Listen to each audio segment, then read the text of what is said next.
Good morning, everybody. Welcome back to Captain Mack. How we doing today? Welcome to the stream.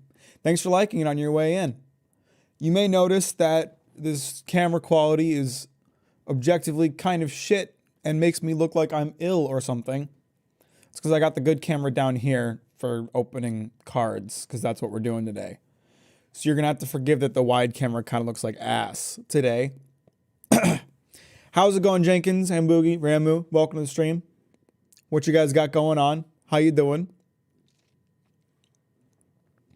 Man, I had something I was going to talk about. What the hell was I going to talk about? I actually don't remember. I was going to talk about something and I completely forgot what it was. There was some thing I wanted to bring up at the start of the stream, and now it's gone. What's up, Netflix? How you doing? Thanks for liking the stream on your way in. I appreciate that. Oh, I was going to talk about the Creator Clash. That's right. I want to talk about the Creator Clash and some of the fights, some of the brawls, some of the hits, because it was fun to watch. And I want to chat about it a little bit because I did that last year.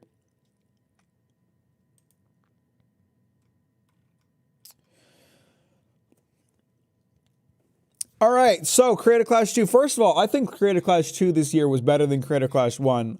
We had a great time watching it. The fights are really good. There was last year, I think there was only 2, maybe 3 fights that did not end in TKO. But there were a lot of fights this year that like went the distance and like made it to the end of the round and had to be decided by judges. It was pretty awesome. It's pretty awesome. All the fighters felt like they had more experience under their belts. They all felt like they knew what they were doing. It was great to watch. It was a fun time. If anybody doesn't know what I'm talking about, Creator Clash is a boxing event between people who somehow have found themselves making a living off of making stupid content online. And the first of those people to fight were Jack Manifold and Dakota Alave. I don't know either of those people. I know Jack Manifold did an apology stream. I don't know what he apologized for. I don't know if people accepted that or not. That means they were bad. Knockouts are more exciting. No, there's a difference between TKO and a knockout. A knockout is when someone goes down on the ground and they're out. TKO is when the ref calls it because they're afraid of that happening and it's not as interesting to watch. Plus, it means the fights are shorter. And I like watching them go the distance and see what happens. So, Jack Manifold versus Dakota Olave. I think Jack won that one. To be honest, I don't remember this one a lot. What I do remember is that Jack was bleeding kind of a lot. And his opponent was wearing... His opponent was wearing white gloves, and they were like stained red, and like there was blood smeared across the glove. It was... it was nuts. TKO is also typically a 3 down, if I remember correctly. I think they were going off of different rules for the Creator Clash because most of those people are amateurs. I think it was like a ref judgment call. Like they didn't actually have to go down for it to get called. How close are you to finishing your next video? Not. Then there was Jay LeRae versus Abelina Sabrina. That was an interesting fight. Jay LeRae kind of crushed that one. She was like going ham the entire time, and I felt like Sabrina just could not keep up. Could not keep up. She had good footwork, and she seemed like she was having a fun time. Like she was doing good, like keeping it moving, but just couldn't keep up with Jay LeRae. It was a fight. It was a fight. Then we have Dad versus AB. And oh my God, Dad brought out another crazy fight again this year. So for anyone who doesn't know, Double G, fat ass, how we doing? Welcome to the stream. Did you do the pre-release this weekend? Did you do a pre-release this weekend? What are you asking about? Are you asking about like March of the Machines pre-release? Did that get released? No. Has she even recovered from her health issues? Sabrina? I would assume so. I fucking hope so. So Dad last year at the first Creator Clash set a record that will be very hard to beat by absolutely destroying his pathetic little opponent, Matt Watson, in 22 seconds. They had to call the match in 22 seconds because Matt was getting absolutely annihilated. He could not fucking keep up. He couldn't keep his hands up. He couldn't throw a punch out. He was dead the moment he entered that ring. So this year, Dad fought AB, who was a much more appropriate opponent. And my thinking for the longest time, my thinking has been, after Creative Clash 1, my thinking was, if Matt had survived that initial assault, he may have been able to be okay. Because Dad goes fucking hard in the beginning of the round, and he tires himself out. And we saw that this time. He went nuts on AB for the first like 30, 40 seconds. And then for the rest of the round, it looked like he was moving in slow motion. Like he wasn't nearly as energetic. He looked super tired out. But it fucking worked. They called it by TKO after the round ended. So Dad fucking annihilated another opponent. No one can survive a single round with the man. What do you think of one of the Mr. Beast friends doing a gender change? I'm glad that they are finding what they want, what they need to be, who they are, and they're getting the support. And I don't know what the word I'm looking for here is, but I don't have a problem with it. Anybody who does have a problem with it is fucking stupid. Just let people be happy. William Haynes versus Chris Ray Gun. That was an interesting fight. So William had significantly less experience. He legitimately had like 2 weeks of boxing experience. And Chris had more time with it, but William was fucking jacked. That dude was big. And I was looking at this matchup and I was like, I understand that Chris has more experience, but William is bigger in every fucking metric. Like he's beefier and he's taller than Chris. And yeah, it didn't work out for Chris. Chris lost that match. It didn't go too good. Fuck Sunny V2, that's my take. I think people are taking his video on the subject kind of wrong. Sunny's video is not passing judgment on anything. It's just presenting a possible problem that could exist. And I don't think he did a good job explaining that. But I do understand the points he's trying to make. They just were not presented well. Hopefully he learns, because that kind of tactic is a slippery slope. Yeah, if Dad finds a boxer that can survive the first round and that can survive his onslaught, he's going to be in trouble. That man is not going to make it 5 rounds if he keeps doing that. It's funny, Sonny's video, the one you were talking about, yeah, that one's the one that had a lot of bad takes in it. Sonny really was painting it as less of a person going through shit and more like a product for Jimmy. It was something he was bringing up. If anything, a lot of what Sonny's video was about the crowd reaction, which is admittedly really bad. You know, people are posting some seriously bad takes. What are we talking about? Chris the meme god is trans or non-binary. I'm not really sure which one. I'm not very close to the issue. But it's caused some drama. Alana Pierce versus Mika. So Alana Pierce versus Mika was, I think, the worst fight of the night. And I don't want to be mean about that. But neither Alana nor Mika, they both kind of were not doing great in their own right. Alana's problem was her stance was not good. And her punches had very little weight behind them. Like, you would watch her punch, and she would do this thing where she would like kind of walk forward and then go instead of like using her entire body. Like, she was only using her arm to punch, and they did not look very effective. Her legs were not like being utilized in the action of punching at all. She wasn't twisting her waist. It was just like throwing them out like this. And partway through the fight, she got super tired out and basically spent the entire match like this, kind of mostly defending and occasionally throwing out punches. One thing I will give Alana, when she had a chance to like deal out some punishment, she took those opportunities. She really like went in and went ham. But they were never very effective punches because she wasn't using her whole body to do it. And Mika, for her part, Mika was good at dealing out punches, but she was just so inactive. Like, she had all these opportunities where Alana was just standing there And Mika was not going in at her at all. She just kind of let her stand there and catch her breath. Mika should have been pushing Alana. Should have like taken advantage of how much more energy she had.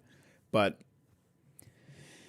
that was the first that match got called extremely closely. I think all the judges gave the exact same amount of points, but 2 different people, and ultimately Alana won. Which I think was earned, but I don't think either of them were fighting very well, to be honest.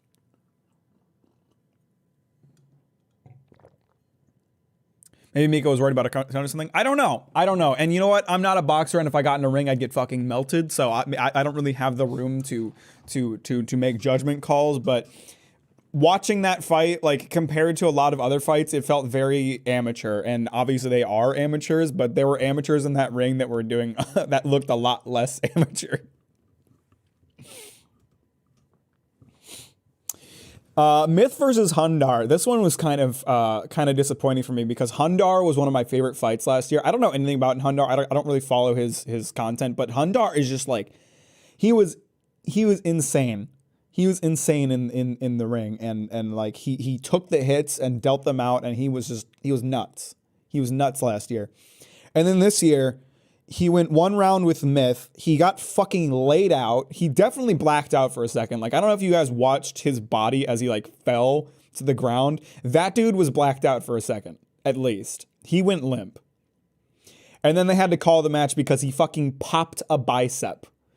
And I saw a video of it, and it looked really gross. It was like his bicep was a balloon that had, like, deflated in the middle. It looked really, really gross. So they had to call it because of that injury. So that was kind of a disappointing fight, but like props to Myth, he did a great job. He fucking laid Hundar out. Come on, Mac, you versus me at Creator Clash today. I'm sure Ads will go for it. Both of us need to build up a larger following before we can do that. It looked like a glitch in a game. Holy shit! Oh, what Hundar going down? Yeah, it was nuts. I wonder if I can find the video.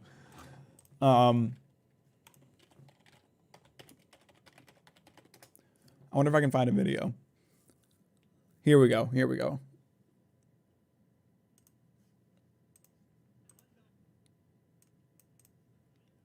Oh, it's kind of quiet already.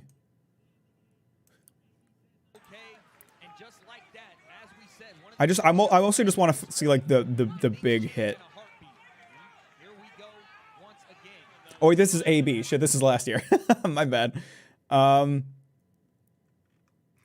think I have to watch this recap. Myth has just got in the ring on the Creator Clash. Oh, fuck you. I don't want to hear your shit. Shut up. Oh, God, this video is terrible. I guess it's because it's from an unofficial source or something, but... Yeah, Myth. Here we go. Oh, good. Someone blocks the camera. That's awesome. Like, he just fucking... He goes down, and he stops moving for a second. He's dead. He's out.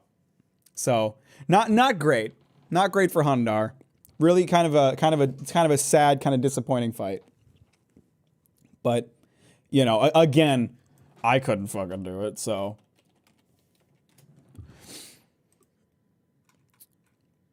Now, who's next? Haley Sharp versus Marisha Ray. I think this was my favorite fight of the night. Haley and Marisha were both like very competent fighters, and I didn't know who won that fight by the end of it. It was a very close fight. They were both very good at what they were doing. They're both dealing out hard hits. Like, you know what? Going into that fight, I didn't have high hopes for Haley because Haley fought Minx last year and kind of got destroyed by her. Hey, what's up, Mike Rave? How you doing? Welcome to the stream. Thanks for liking it on your way in. We're talking about boxing. So Haley kind of got messed up by Minx last year. She did a good job surviving, but she clearly lost that fight. This year was totally different. Haley was on her game. You gather the magics? I sure do. I have a big binder right back there. You can kind of see it, the big black one right here. That's my binder of cool magic cards that I like. How you doing, Raphael? Welcome to the stream. Thanks for liking on your way in. Before we get into card opening, I'm recapping the Creator Clash 2. Just for anyone who doesn't know. And if you don't know what Creator Clash is, it's a boxing event between YouTube influencers. Or just influencers in general. Fuck, I knocked over my camera. MTG versus Yu-Gi-Oh hours. I don't know anything about Yu-Gi-Oh. I never played it as a kid. So yeah, the Haley and Marisha fight was incredible. Like they were both very competent fighters. They were both like on their game, and I didn't know who won by the end of it. So props to Haley for winning that, because that was a well fought battle, and probably one of the best ones of the night. Now, one of my personal favorites of the night was Aaron Hansen versus Jarvis Johnson. So for anyone who doesn't know, last year's Creator Clash, Aaron Hansen kind of got put in at the last second as a fill-in for somebody else. And he fought Harley from Epic Mealtime. And Harley is a massive dude. He is 6'7". He was heavier than Aaron. He was bigger. He was heavier. He had more time to train. Aaron got fucking destroyed in like the first round. And it was kind of sad to see, because you could tell he really did put in the work, but just didn't have enough time to really get good at it. And he was also just against a fucking monster.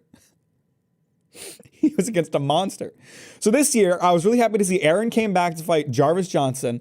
It sounds like he trained a ton for it. He went in there. He got in there. Jarvis Johnson threw hands. Yeah, he fought Aaron Hansen from the Game Grumps. Aaron won after the second round, I believe. He got a TKO. He did incredible. He destroyed Jarvis.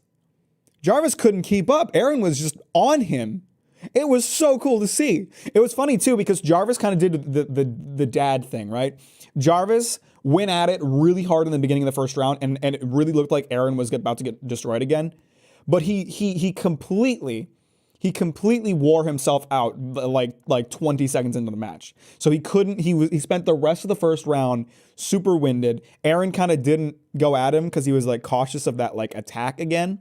But once he realized Jarvis was all tired out, he just went in. Like he saw an opportunity, and he went in and he fucking crushed it, and it was awesome.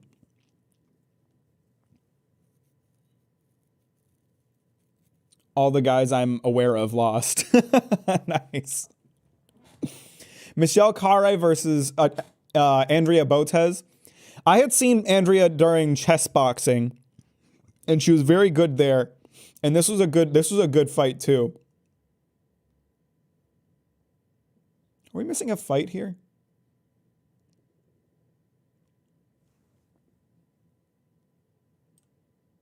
Got to change my gamer persona. Hang on. What am I thinking of? I feel like we're missing a fight in this list. Who fought?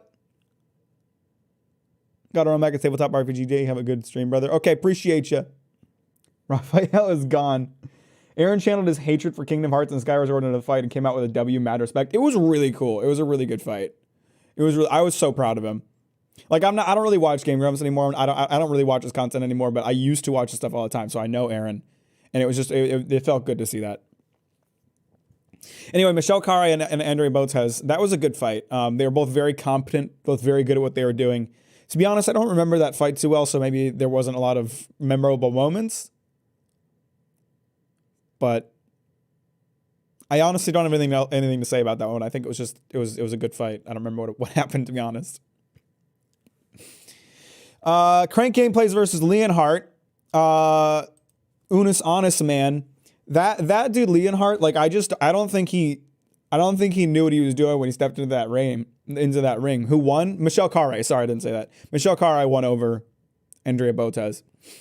Crank Gameplays versus Leonhardt. Leonhardt like just didn't seem like he had prepared enough. And like the weird thing too, he looked bigger than Crank, but he just couldn't keep up with him. So Crank, Ethan Nestor, Crank Gameplays, whatever you want to call him. Ethan kind of messed up Leonhardt, and it was a TKO after like 2-3 rounds, I think. I don't remember. It was an interesting fight, but he did really well. Still, all the people I know are losing. Damn. John Hennigan versus Harley Morenstein. So going into this fight, it was really funny because John Hennigan is like a seasoned WWE or MMA. I don't remember what it was. It was a fighting sport. He's like a fighting sport veteran. You're good to catch another stream. Good to have you here, Infuron. How you doing? Welcome to the stream. So like like I mentioned, Harley's a big dude. He's big. He's tall as hell and he's giant. And going into this fight, like John Hennigan, this like seasoned fighting sport veteran, kept talking about how like what he does and boxing are totally different, and so he doesn't know if he's going to stand a chance here. And I'm looking at this like experience with a fighting sport is experience with a fighting sport. That goes a long way, and that dude is massive. Like Harley is big and tall, but that dude was jacked as fuck.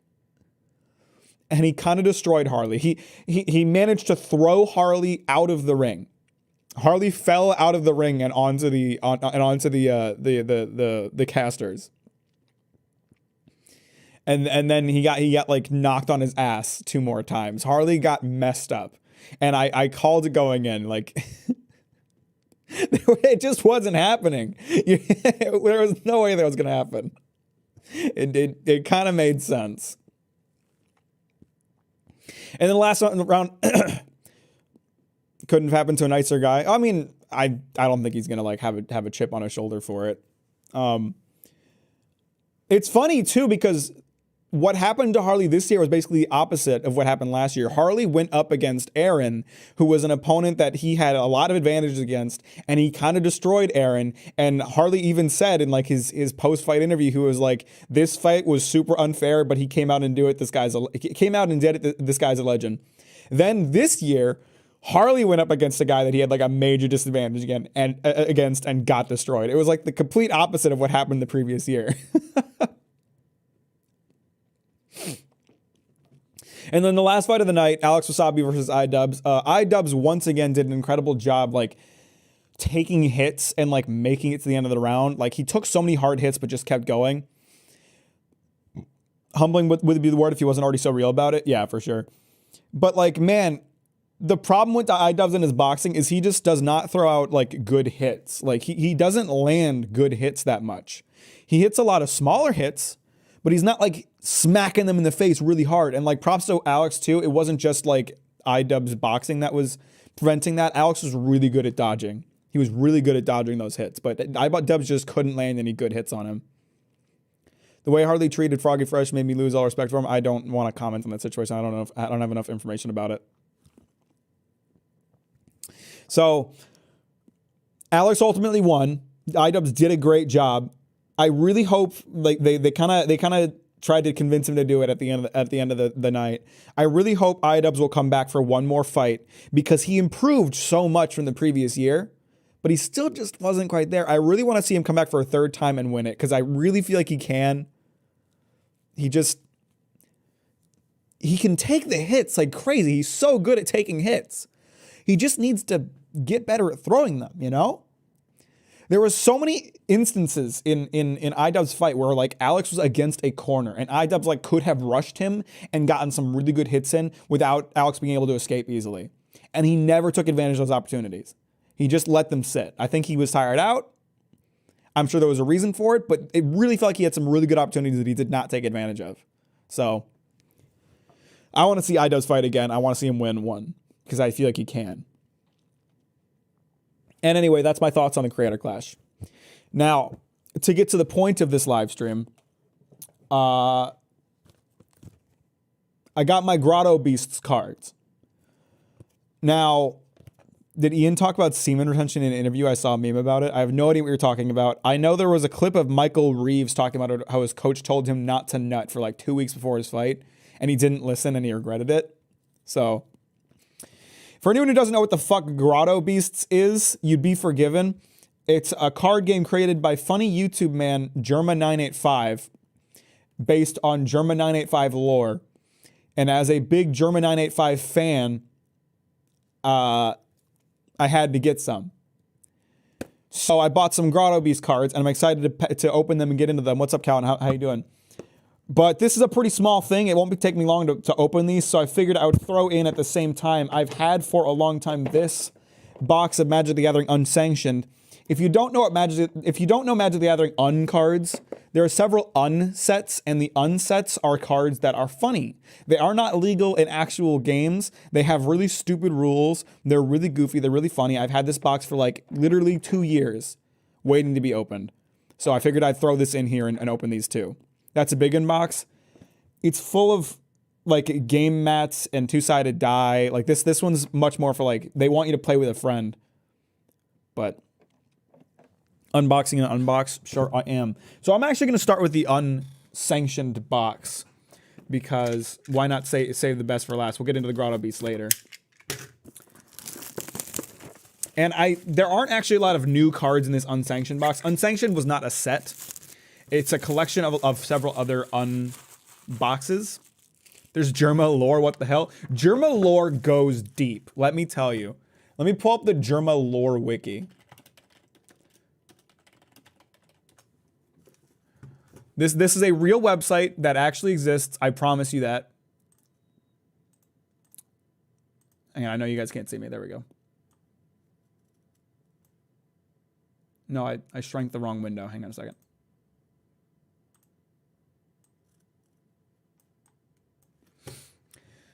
Germa lore has Germa's got a lot. Germa's got a lot of lore. Let's see. Let's check out wiki content. Germa 985, Demon Lord Zaraxis, Stir, Martin Van Buren, Bald Coin. Bald Coin, that's one I don't know. Did he did a fake cryptocurrency at some point? I didn't know about that one. There's a ton of Germa characters, which is where a lot of Grotto Beasts come. We got Buff Germa, Short Germa, Late Germa, Old Germa, Jeremiah, Villain Germa, Odd Michael, Jex, Germa Raptor, Catboy Germa, Mustache Germa, Evil Germa, Germa Sus, Astrology Bitch Germa.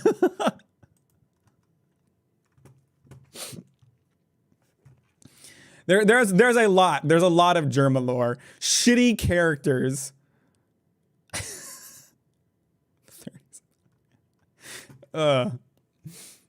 There's a lot of Germa lore. There's a lot of German lore. I'm gonna go down the 40K rabbit hole. I don't need this mental trip. Germa lore video win. All right, we're gonna get into this box now, and I can't really show this me opening this box on camera because it's too big. But damn, this lid is tight. Ah.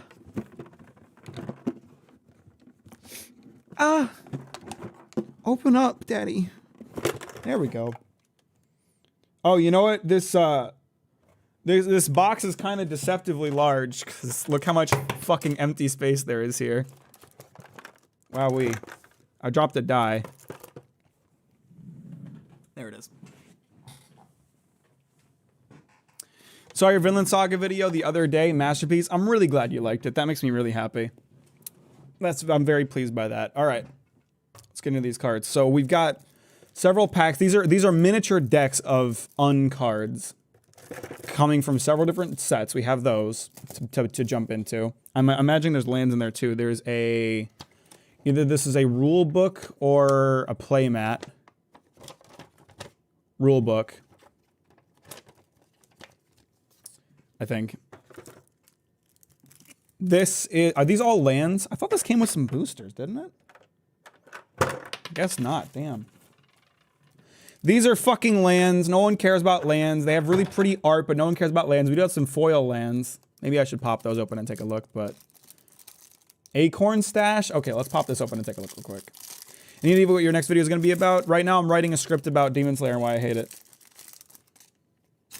Oh, and also there's dice in here. Although the die are like super uninteresting for like Magic. Magic has some really cool die, but these are boring as hell. And also this 9, the paint is chipped. These are brand new. These have just been sitting in a box for like 2 years. Why are the paint chipped already? Jesus. Hand cam, Mack are gonna swoon. I can't help that. So we got some foil lands. I don't know if they're lands. Lands are not. Oh, these are actually really pretty though. These are very pretty lands. Okay, these are all just lands. Whoa. Okay, maybe we're opening the fucking Grotto Beasts early. A goddamn Beeble. A Beeble token. Does Beeble not look and sound like a Germa character? Are you kidding me?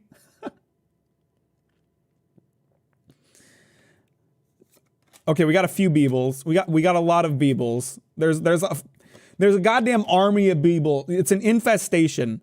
You know what? You got to watch out for these Beebles. They'll get into things. Giant teddy bear being pulled by a Disgusting little goblin child, it would appear.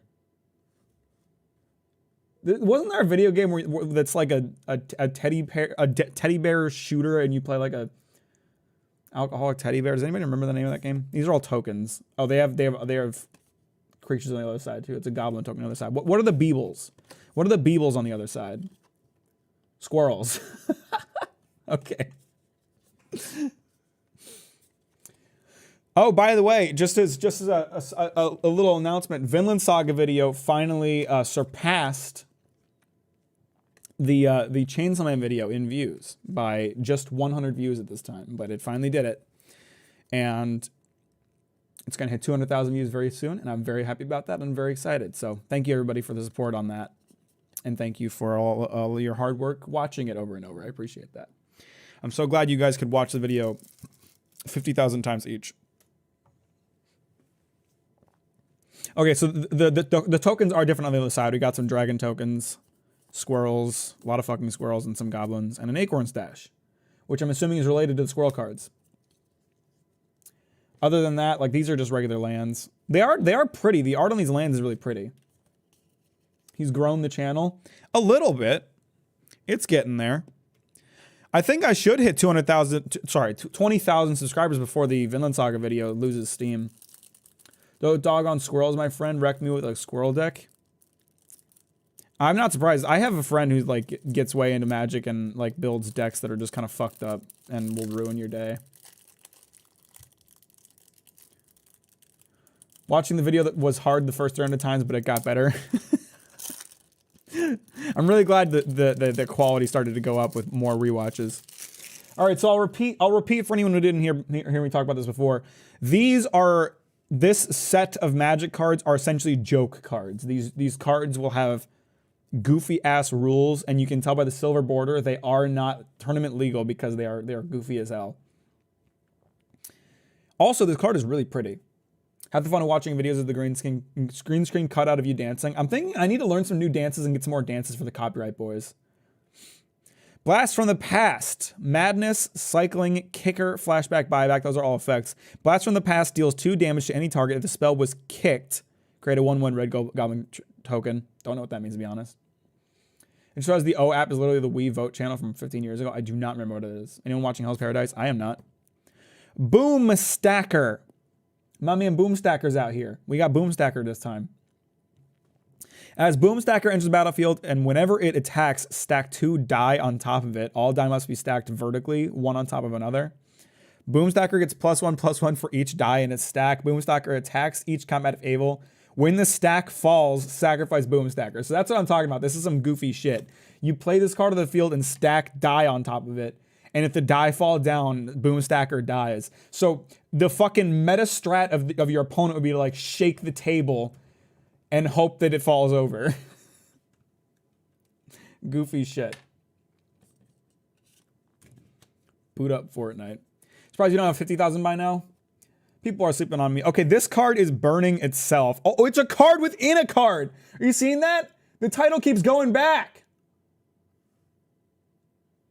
It's really cool looking. This creature has infinite power. It's so infinite that its flavor text says it's so infinite that its flavor text says it's so it keeps going. It keeps going infinitely. This card is kind of hilarious. That's really goddamn funny. I love these cards so much. The last time they did an unset, I was so sad that I didn't buy more because these cards are hilarious. So they have a new unset out right now. I bought an entire booster box because I'm like, I'm not missing out this time. And I'm already glad that I did because looking at these cards, I'm like, fucking, I just want more of these hilarious cards. Pointy Finger of Doom. Spin Pointy Finger of Doom in the middle of the table so that it rotates completely at least once, and then destroy the closest permanent that the finger points to. Nails and destruction on point. Can you imagine getting to be a designer for these joke cards? They're so fucking funny. That would have to be like the most fun job you could do as like a game designer, is just making these dumbass cards. Stet Draconic Proofreader. Legendary creature, Dragon Bureaucrat. Dragon Bureaucrat. Wow, that's an interesting type. Flying. Whenever Stet Draconic Proofreader attacks, you may exile a card from your graveyard. When you do, Stet Draconic Proofreader deals 4 damage to any target whose name begins with the same letter as the exiled cards. Delete the first letter of target permanent or player's name until end of turn. What does that mean? Okay, I think I get it. If you spend the requisite mana, which is 1 white, you can remove letters of someone's name until you get the letter that you want. That allows you to destroy them. But you can do it to the player too. You could just start getting rid of your opponent's letters. That's great. Strategy Schmategy. Roll a 6-sided die. Strategy Schmategy has the indicated effect. Do nothing. Destroy all artifacts. Destroy all lands. All lands? Destroy all lands? That would suck for both sides. Strategy Schmategy deals 3 damage to each creature and each player. Each player discards their hand and draws 7 cards. Repeat this process 2 more times? If you roll a 6, you could fuck things up, man. That's messed up. Yet another Aether Vortex. I'm loving this poor giraffe who's just getting the best head of his life. All creatures have haste. Players play with the top of their libraries revealed. Non-instant, non-sorcery cards on top of a library are on the battlefield under their owner's control in addition to being in that library. So what, like you flip over the top card of the decks, if it's a creature, like they're automatically part of the battlefield? Interesting. Abstract Iguan Art. Whenever you cast a spell, note the first letter of its artist's name. If that letter wasn't already noted, put a +1/+1 counter on Abstract Iguan Art. That's such an interesting effect. Common Iguana. These are, I'll hold on to this one because we'll find another card that will combine with it eventually. Goblin Haberdasher. Menace. This creature can't be blocked. Other creatures you control wearing hats in their art have menace. See, this is not an effect you would see in the normal game, where the card's art is part of their strength, essentially. You could build a hat deck. You could build an unhat deck, you know, where all your creatures have hats, and then if you get this guy, it just messes things up.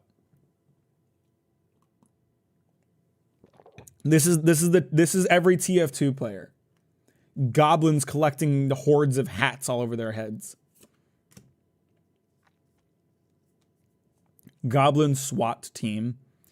Say Goblin SWAT team, put a +1/+1 counter on Goblin SWAT team unless an opponent swats the table within 5 seconds. Activate this ability only once each turn.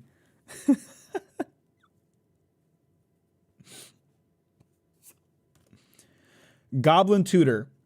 Roll a 6-sided die. If you roll a 1, Goblin Tutor has no effect. Otherwise, search your library for the indicated card, reveal it, put it in your hand, then shuffle your library. A card named Goblin Tutor, an enchantment, an artifact, a creature, an instant, or sorcery. What if you don't have one of these cards? Like, what if you can't find Goblin Tutor after you roll a 2? Who knows? I don't think they're going too deep into the rule set of the uncards. Krark's Other Thumb. I think I have this from a different set. If you would roll a die, instead roll 2 of those die and ignore 2 of those dice and ignore one of the results. Okay. Pretty overpowered card if you ask me. Paniac. At the beginning of your upkeep, roll a 6-sided die. Paniac gets +X+0 to end a turn where X is the result. Pretty basic card. Scissors Lizard. Bruh. My man's got scissor legs. What the fuck? My man's got scissor piercings. They made a lizard out of scissors. This is like something you would find in like a specialty shop in the middle of a quiet Midwest town. Creatures named Paper Tiger can't attack or block. Okay, so there's a scissors lizard, a paper tiger, and theoretically some kind of rock monster. And it's just rock, paper, scissors. That's what these guys are. Nothing beats the lizard's sheer power. I get it. 6E Beast, 6Y, 6I, 6Y. 6Y Beast enters the battlefield. You secretly put 6 or fewer +1/+1 counters on it. Then an opponent guesses the number of counters. If that player guesses right, sacrifice 6Y Beast after it enters the battlefield. Potentially overpowered as fuck. Of course, you would never put 6 down because that's what your opponent would be expecting, right? Or maybe you would because you would think that they would think that's crazy and then they wouldn't guess it. Who knows? Super Duper Death Ray. Trample. Super Duper Death Ray deals 4 damage to target creature. Pretty basic. Underdome. Fucking Creator Clash after Jack Manifold boxed. Right there. Just blood all over the place. Tap to add mana. Tap to add 1 mana of any color. Spend this mana only to pay silver bordered cards. Card cost. Silver bordered cost. Got it. I mean, I don't think you can put this into a regular deck anyway. So, oh, that's just a regular. Okay, these are probably all just lands then at the end. Yep. So there we go. Some of these cards are absolutely fucking hilarious, and I love them. That's 1 down. We got 4 more of these to go. And only about half of it is actually cards, the rest of it is lands. Shit. I dropped a random piece of plastic and I'll never find it again.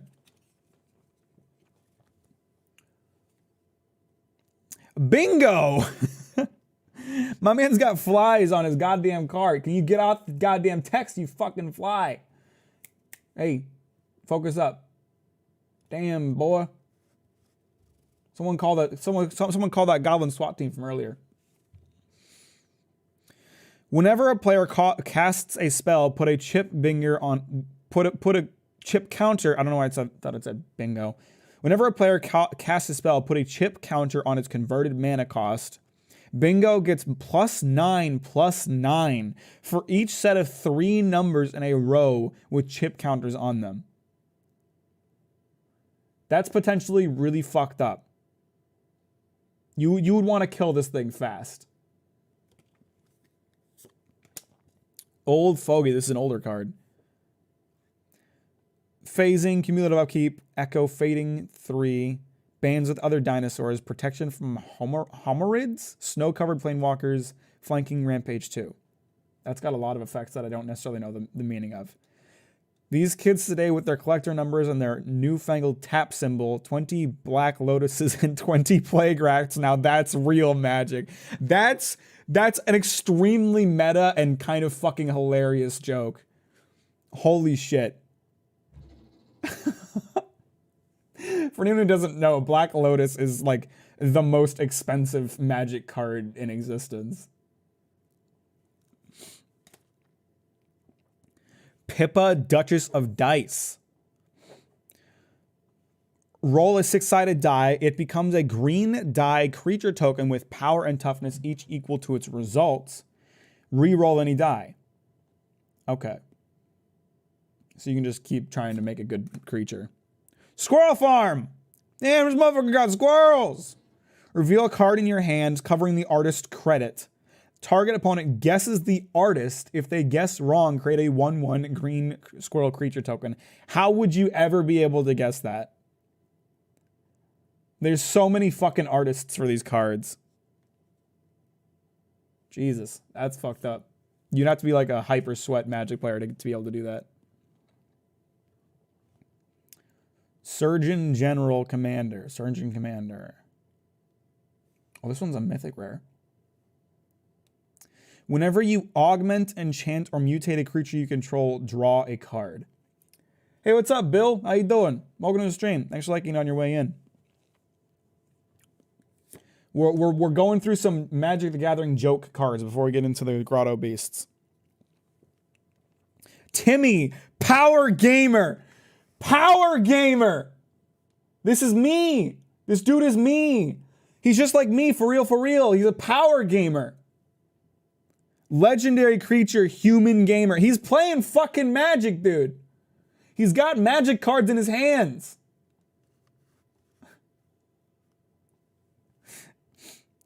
You may put a creature card from your hand on the battlefield. Just wait till I get my Gigantosaurus. I think that's an actual Magic card, too. Oh, Jesus fucking Christ. What's this? What is this card?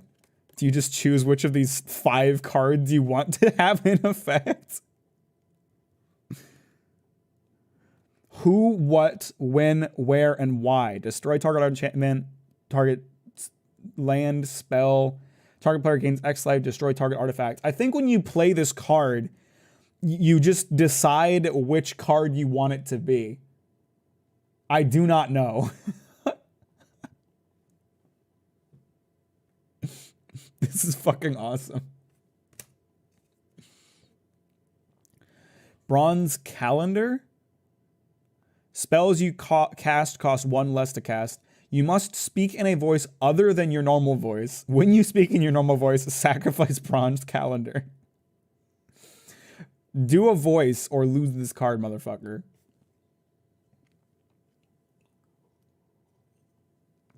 Really useful card if you're good at voice acting. Elvish Impersonators. This fucking art is amazing. As Elvish Impersonators enters the battlefield, roll a 6-sided die twice. Its base power becomes the first result, and its base toughness becomes the second result. Okay, pretty straightforward. Do a voice. Oh, God, bring back that video. Entirely normal chair. Looks safe and comfortable. During your turn, if entirely normal armchair is in your hand, you may hide it on the battlefield. For a cost of 0, return entirely normal armchair to its owner's hand. Only an opponent may activate this ability, and only if they see entirely normal chair. So you legitimately, you have to hide this thing. You have to try to make sure no one sees it. For a cost of 2, sacrifice entirely normal armchair, destroy target attacking creature. Okay, pretty straightforward. Free range chicken. My man looks pissed. Played with that one. It's definitely from an older set. Roll 2 6-sided die. I nearly got it off. You nearly managed to hide it and use it. Nice. If both results are the same, free range chicken gets +X until end of turn, where X is that result.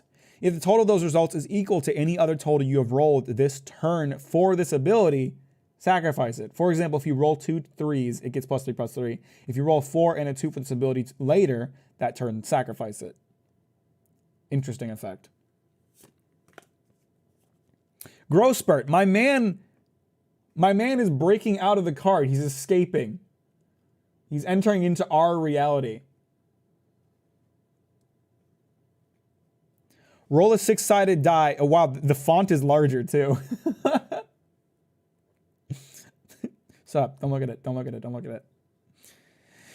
Roll a 6-sided die. Target creature gets +X until end of turn, where X is the result. More to love. Friendly, nature-loving, Bunyonesque SEM seeks SEF looking for a huge commitment. Oh God, it's like his Tinder profile. Okay, here we go. Half squirrel. Whenever a non-token creature enters the battlefield. Right. So here's what you do. You play both of these cards, and then you can augment to attach this to the card, and then the effect becomes the combined ability of these 2 cards. So if we were to combine the half squirrel and half iguana, we would get whenever a non-token creature enters the battlefield, you may discard a card. If you do, draw a card. So you can kind of mix and match the results of these if you combine them a certain way. I'm gonna just start tossing these up here and see what. Oh, hey, here's another one. Mother Kangaroo. So let's combine this with the half squirrel. Yeah, these cards are cool. I like these. This was from the unset that came out in like 2018 or something like that. Whenever a non-token creature enters the battlefield, roll a 6-sided die. Put a number of +1/+1 counters on this creature equal to the results. It's kind of cool. It's a cool concept to have them like combine like that. Slaying Mantis. Just a second. As long as this spell's on the stack, players can't move cards on the battlefield. What? Interesting. Slaying Mantis enters the battlefield by being thrown from a distance of at least 3 feet.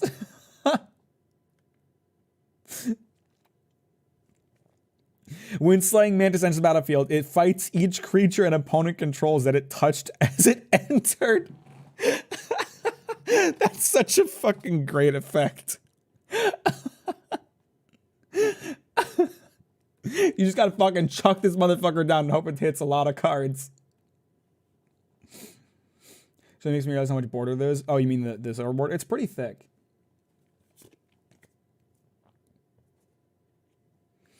Spirit of the Season. When Spirit of the Season enters the battlefield, it gains haste if it's summer. Put a +1/+1 counter on it if it's autumn. You gain 5 life if it's winter. If it's spring, search your library for a basic land card, reveal it, put it in your hand, then shuffle your library. My man has a different effect depending on what time of fucking year it is. All right, we got Wild Crocodile. Let's try to combine this motherfucker with somebody. I've got a lot of second halves, but not a lot of first halves. It's literally just a Kirby boss. Kind of true. Kind of true. Whenever a non-token creature enters the battlefield, search your library for a basic land card, reveal it, put it in your hand, then shuffle your library. Interesting. Underdome we've seen before, and then it's just a bunch of lands. Okay, great. Ah! That's number 2. We got 3 more of these. It seems that we got one deck of each color, so we shouldn't see a lot of repeat cards, which is nice. Well, I think Underdome or some kind of land equivalent will be at the end, and then a bunch of lands of each deck.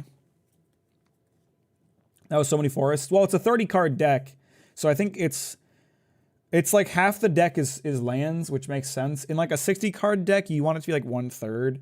So for like a 30-card deck, half seems appropriate. I'm not sure. Let's see.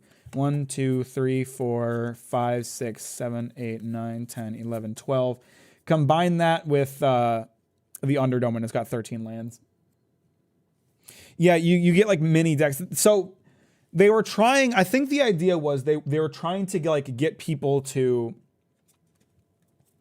they were trying to get people to like play the uncard game. But it's hard because you'd have to have like each person buy cards and buy boosters to like make decks. So they had this idea to like make a box that has a bunch of mini decks in it so you can play it with your friends, which is actually a really good idea. I don't know how well they sold though.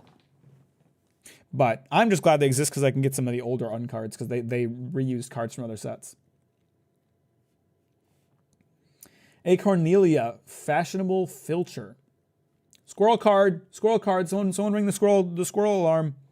Whenever you cast a spell with a squirrel in its art, you get an acorn counter. Whenever a squirrel you control enters the battlefield or dies, you get an acorn counter. Pay X, target creature gets -X/-X. Pay X token, or pay X acorn tokens. Target creature gets -X/-X until end of turn. Pay X acorn tokens. Target creature gets +X/+X until end of turn. So if you're planning to make a squirrel deck, you want this card in there.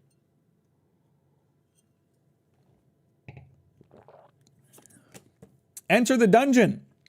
Players play a Magic subgame under the table, starting at 5 life and using their libraries as their decks. The winner searches their library for 2 cards, put those cards in their hand, then shuffles their library. So you play a quick mini game of Magic underneath the table, and whoever wins gets 2 free cards. That's so fucking funny.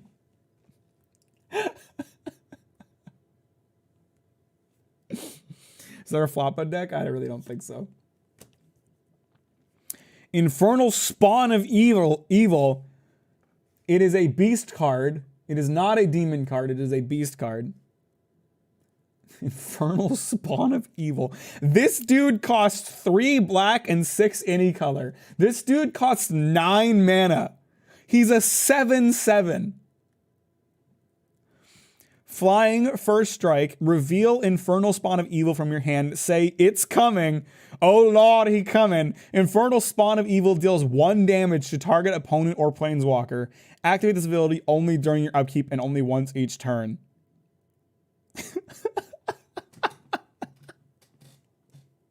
That's so fucking funny. This card is really fucking powerful. Oh shit! Infernal Spawn of Evil.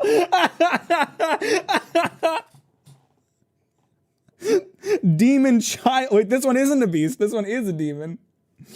What the fuck? Once each turn while you are searching your library, you may pay to reveal Infernal Spawn of Evil from your library and say, I'm coming too. If you do, Infernal Spawn of Evil deals 2 damage to a player of your choice. This motherfucker's an 8/8. Holy shit. Oh, fuck me.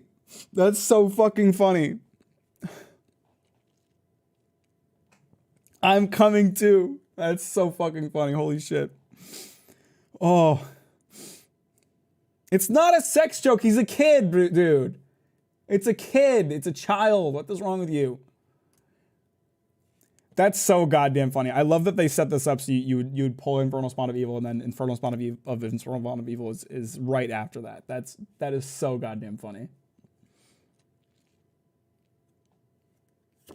Oh my god! Infernius Spawnington III Esquire! Beast Demon Grandchild.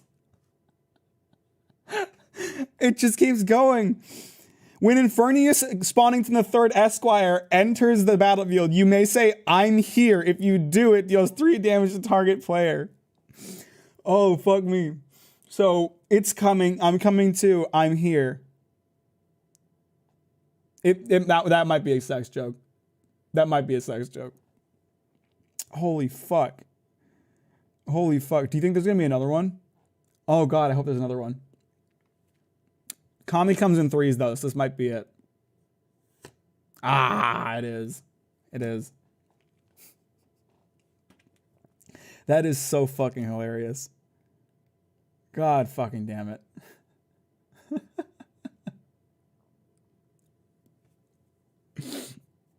What are we doing? We're opening cards. How you doing, Mack?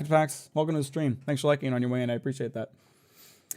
Roll a 6-sided die. This ability has the indicated effect. Sacrifice Jack in the Mox and you lose 5 life. That's if you roll a 1, and otherwise you just gain 1 mana. Kind of a shit card, not gonna lie.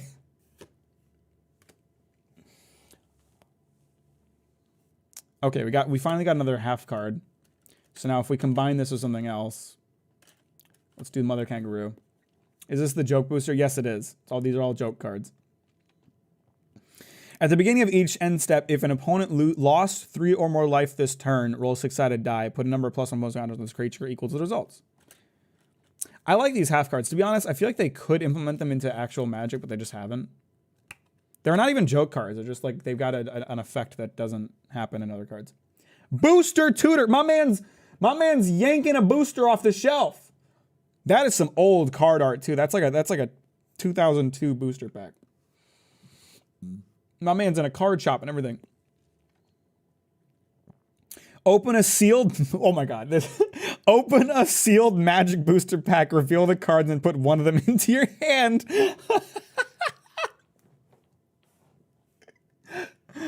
You have to, this one's kind of pay to win. You have to have a Magic booster pack on standby in case this card gets pulled.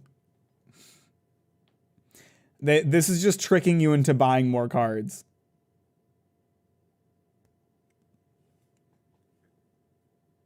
The fact is just draft format, kind of true. You saved that Urza's Saga pack all these years for this. Urza's Saga is an old set. I think that's what this booster pack card or art is from too. Let's see how old that set is. Urza's Saga. No, not Iron Alliance. You fucking idiot.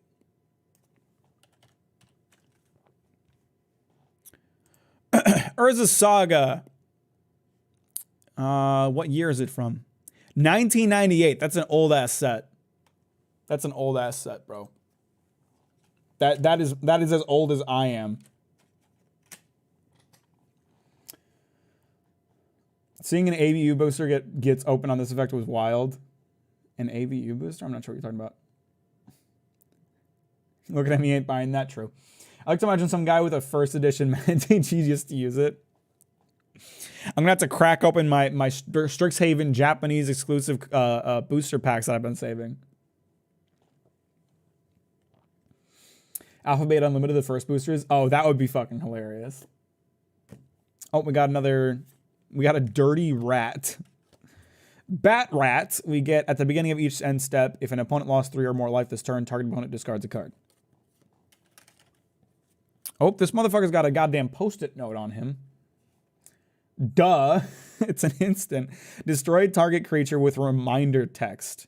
Reminder text is any italicized text in parentheses that explains the rules you already know. Will players understand that the creature is being crushed by the 2 parentheses? Not a chance. Well, I'm glad they added... I'm glad they added a post-it note so we would understand.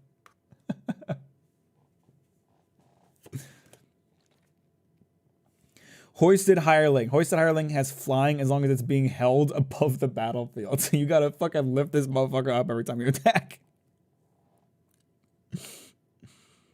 Zarv no longer trusted the kitten posters telling him to hang in there. Poor Zarv. Inhumaniac. At the beginning of your upkeep, roll a 6-sided die. On a 3 or 4, put a +1/+1 counter on Inhumaniac. On a 5 or higher, put 2 +1/+1 counters on it. On a 1, remove all +1/+1 counters from Inhumaniac. Pretty straightforward. Jumbo Imp. This has a lot of fucking text on it. Okay, he's a 0/0 to start with. Flying. As Jumbo Imp enters the battlefield, roll a 6-sided die. Jumbo Imp enters the battlefield with a number of +1/+1 counters on it equal to the number of results. At the beginning of your upkeep, roll a 6-sided die and put a number of +1/+1 counters on Jumbo Imp equal to results. That's a lot of +1/+1 counters. At the beginning of your end step, roll a 6-sided die and remove the number of +1/+1 counters from the Jumbo Imp equal to results. So you could make this guy super overpowered, but you'd have to outpace the ones you'd lose. Poultrygeist. That's a good pun. Flying. Whenever a creature dies, you may roll a 6-sided die. If you roll a 1, sacrifice Poultrygeist. Otherwise, put a +1/+1 counter on Poultrygeist. So you're only at risk if you roll a 1. Next week, Konami is releasing a new set at my local shop. At my local, they will be hosting draft. That's pretty cool. I need to pick up some One Piece cards. I was kind of thinking of not doing it, but I should pick up some One Piece cards and open those. Skull Saucer. Zombie head creature. Whenever Skull Saucer enters the battlefield, destroy target creature and put your head on the table. Sacrifice Skull Saucer when your head stops touching the table. So it's a test of endurance.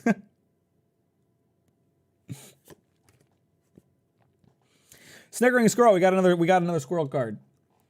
You may tap Snickering Squirrel to increase the result of a die any player rolled by 1.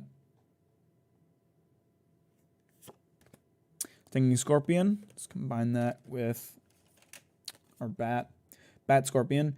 At the beginning of each end step, if an opponent lost 3 or more life this turn, target creature gets an opponent controls gets -1/-1 until end of turn. Got it. All right, and then we got an Underdome and a bunch of lands. So that's the end of that one. 2 more to go. By the way, if you are enjoying these funny joke cards, I do have an entire booster box of the most recent joke card set. I decided to buy that. I also have a set booster box of Kamigawa cards that I plan to open at some point. Alexander Clamilton, for all you Hamilton lovers out there. Whenever you cast a wordy spell, scry 2. A spell is wordy if it has 4 or more lines of rules text, including this motherfucker. Choose target creature you don't control. Reveal the top card of your library. Alexander Clamilton gets +X/+0 until end of turn, where X is the number of lines of rules text of the revealed card. Alexander Clamilton fights that creature. Wow. So I'll be right back. I'm going to grab one card that I'm just going to say, like, if this motherfucker got this card out, it would be overpowered as fuck.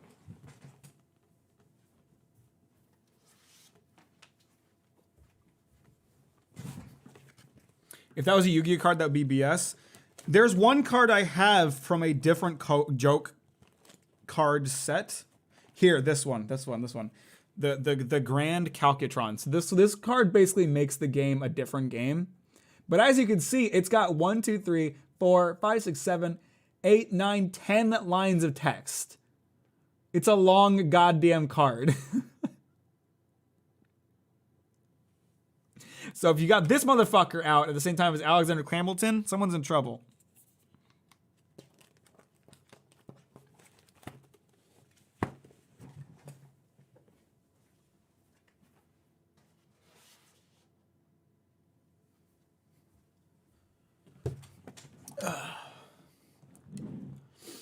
Mac, would you read a romance manga about people playing MTG and how they bond? It's called Destroy All Humanity. It can't be regenerated. I guess I might. We saw Magic Magic on in Grotto. We're not to Grotto yet. We got two more Magic card decks to get through first. Avatar of Me. Is that supposed to represent Magic the Gathering players? Because it's shockingly accurate. The spell costs 1 more to cast for each 10 years you've been alive. That's fucked up. That's ageist. That's ageist. That's fucked up. Avatar of Me's power is equal to your height in feet, and its toughness is equal to your American shoes size, round to the nearest half. Avatar of Me is the color of your eyes.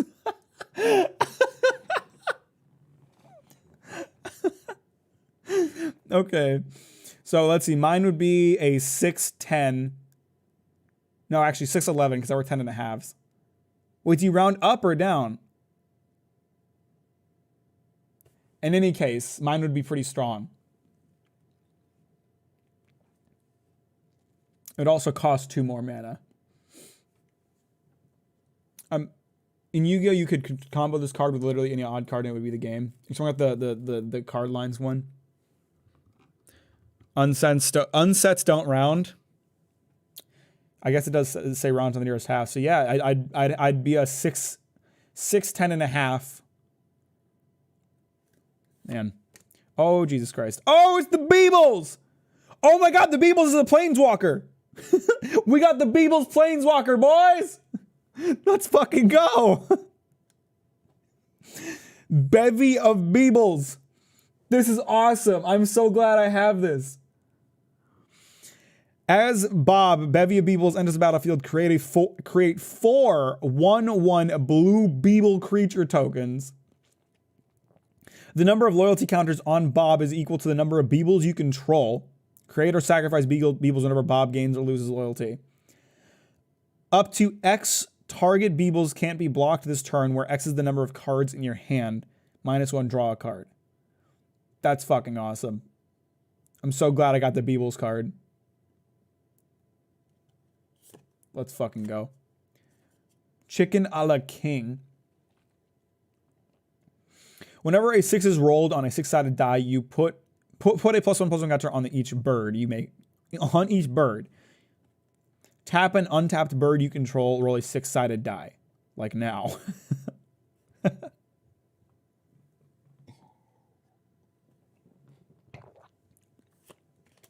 Johnny, combo player. This is the dude from that one Pro ZD video. You guys know the one I'm talking about, right? This is him. They made a card out of him. Legendary creature, human gamer. Search your library for a card. Put that card into your hand, then shuffle your library.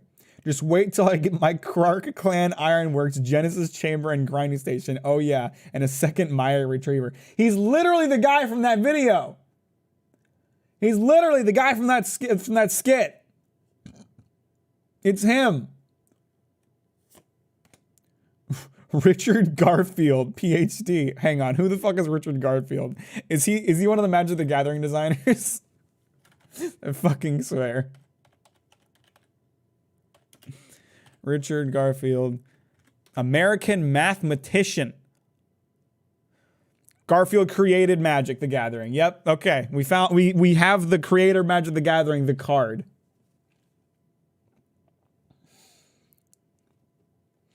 Legendary creature, human designer. You may play cards as though they were other cards of your choice with the same mana cost. What? And yeah, he doth speak, let there be magic. That's really overpowered. What the fuck? That's fucked up. That's fucked up. That's really fucked up. When I played Uns, the other players I played with actually fucking knew the right cards to play. You would win if you got this card out. That's fucked up. Water gun balloon game. I love the art on this card. This is fantastic. As water gun balloon game enters the battlefield, each player puts a pop counter on O. On O? Whenever a player casts a spell, move that player's pop counter up 1. Oh, I see. That's the O. That's the O. Okay. Whenever a player's pop counter hits 5, the player creates 5/5 pink giant teddy bear creature token and resets all pop counters to 0. Interesting. Carnivorous Death Parrot. At the beginning of your upkeep, sacrifice the Carnivorous Death Parrot unless you say its flavor text. Save a kill spell to deal with this guy.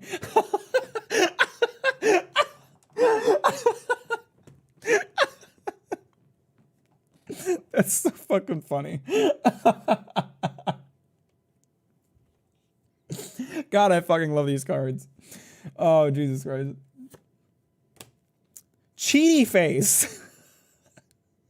If Cheaty Face is in your hand, you may sneak Cheaty Face on the battlefield. And if an opponent catches you right away, that player may exile Cheaty Face.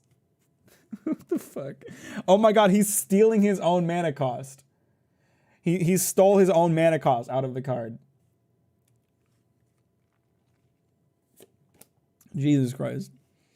Common Courtesy. Whenever a player casts a spell without asking your permission while casting it, counter that spell. When a player asks your permission to cast a spell and you refuse, counter that spell and sacrifice Common Courtesy. You didn't say the magic word. So wait, is he a 2 or a 3? Well, he's free as long as you can cheat him onto the board. I like Common Courtesy. That one's really funny. Magic Word. Enchant creature. As magic word enters the battlefield, choose a word. Whisper the chosen word. Tap enchanted creature. So the other player doesn't even have to know what the word is.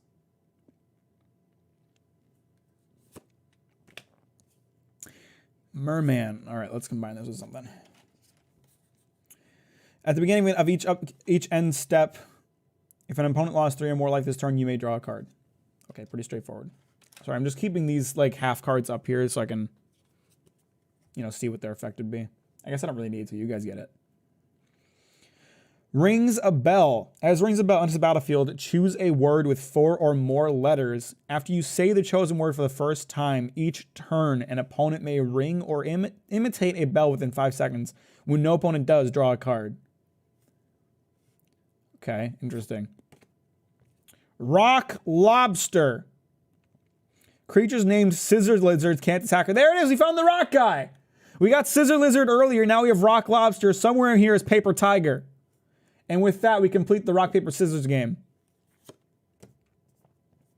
Timeout. Roll a 6-sided die. Put target non-land permanent into its owner's library just beneath the top X cards of that library, where X is the result. It's kind of funny. What? This card is upside. Is this card supposed to be upside? Yes, it's supposed to be upside down. It's called Topsy Turvy.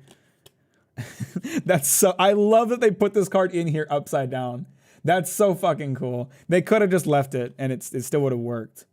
But that's awesome that they put it in here upside down. The phases of each player's turns are reversed. The phases are in reverse order, ending post-combat main, combat, pre-combat main, and beginning.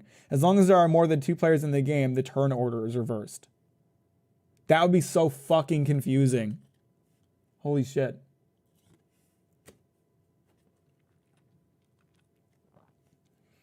Wall of Fortune. Defender. You may tap an untapped wall you control to have any player reroll a die that a player rolled. You need a 6? All right, everyone. She needs a 6. Underdome and then lands. Okay. One more pack. One more pack of unsolicited, and then we'll get into the Grotto Beasts. I know you can't wait for the Grotto Beasts.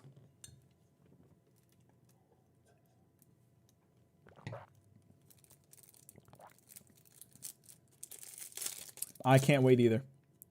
But I'm having a lot of fun opening these cards. I love uncards. They're so funny. Flavor Judge. Choose a target spell or ability that targets a permanent you control. Then ask a person outside the game if the story of what will happen makes sense. If they say no, sacrifice flavor judge and counter that spell or ability. So the trick is to try to find someone who knows nothing about Magic and try to see if you can confuse them enough for the effects to not work. That's kind of funny. Frankie Peanuts. You don't want to meet Frankie Peanuts in an alleyway, let me tell you. At the beginning of your upkeep, you may ask target player a yes or no question. If you do, that player answers that question truthfully and abides by that answer if able until end of turn. Interesting.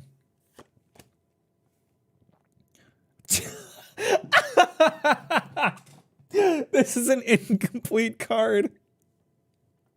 Look at me, I'm RND. As Look at Me, I'm RND enters the battlefield, choose a number and a second number, one higher or one lower than the first number. All instances of the first chosen number in the full text of each permanent spell and card in any zone are the second chosen number. What the fuck? They need to work on this RND so it'll be a little more understandable. Hang on.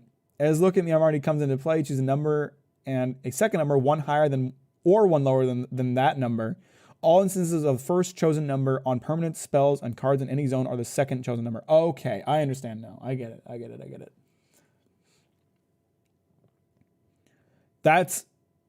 Do you think this is actually the format they use for like draft versions of cards?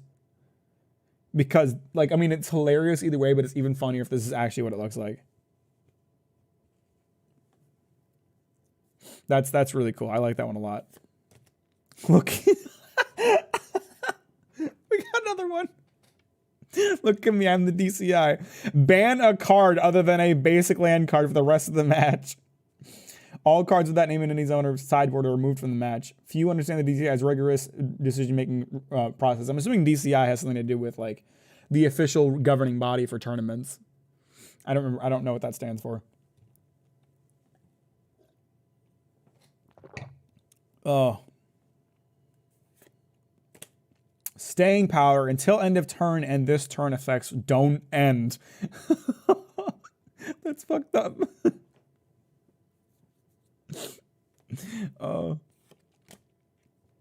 Sword of Dungeons and Dragons. I actually have this card already. I have this card in my binder just because I think it's cool. And also because it's a mystic rare. Or mythic rare.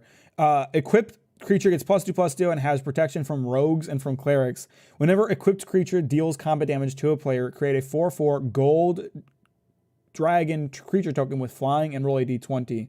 If you roll a 20, repeat this process.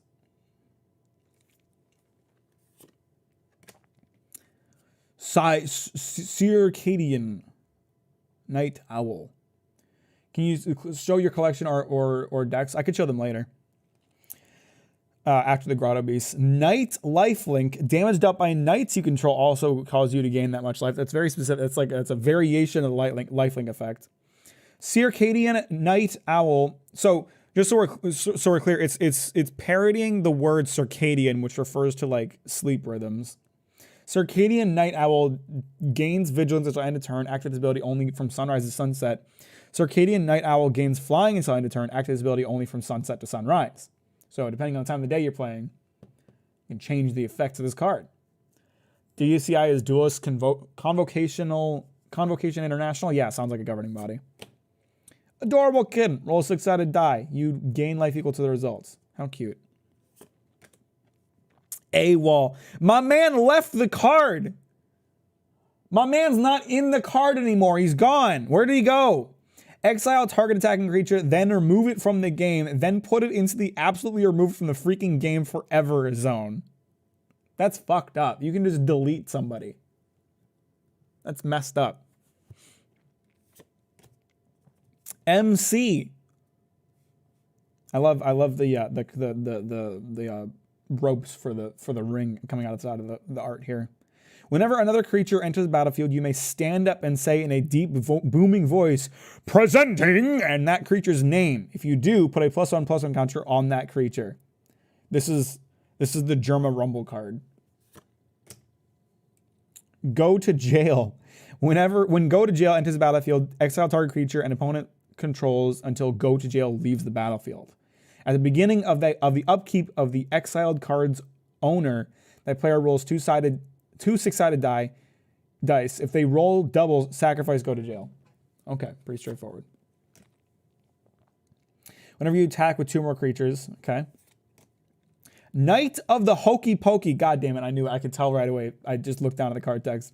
Do the Hokey Pokey, prevent all damage a source of your choice would deal the Knight of the Hokey Pokey this turn. That's great. Old Guard. Tap target creature without reminder text. You say you're capable of flying. You got any proof of that? You got a license for that flavor text? Or that effect card? You may exile target non-horse creature you control that wasn't put into the battlefield with this ability this turn, then return it to the battlefield under its owner's control. Hey, that's confusing as fuck. You may exile target non-horse creature you control that wasn't put into the battlefield with this ability this turn, then return it to the battlefield under its owner's control. I see. Okay, I understand. Paper Tiger! We found him! He's here! We got Rock Lobster, Scissor Lizard, and now Paper Tiger. Creatures named Rock Lobster can't attack or block. We got the full set, boys. Let's go. Exile target creature card with converted mana cost 2 or less from your graveyard. If it has augment, combine it with a host you control, otherwise put it on the battlefield. Underdome and a bunch of lands. Okay, that's all of our uncards. What a great fucking set of cards. I love the uncards so much. They are so fucking funny. I never get tired of them. I want a million of them. I would replace the rest of my entire collection with uncards if I could. So, like I mentioned, if you enjoyed me going through those cards, I do have an entire booster box of Unfinity, which is the newest joke card set that I'll be opening at some point. So, yeah. But for now, we're going to get into a different kind of joke card. We're going to get into Germa's Grotto Beasts. Which I, for one, am very excited about. I actually heard about Grotto Beasts like right before the official announcement because people on like the Germa subreddit found the Grotto Beasts website before Germa had officially announced it.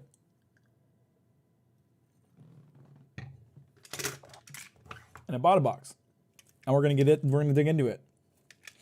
And I'm hoping to get some rare Germa cards. Some of the more notable, recognizable characters. Because I know a lot of these cards are gonna be like just a random creation for the sake of this game.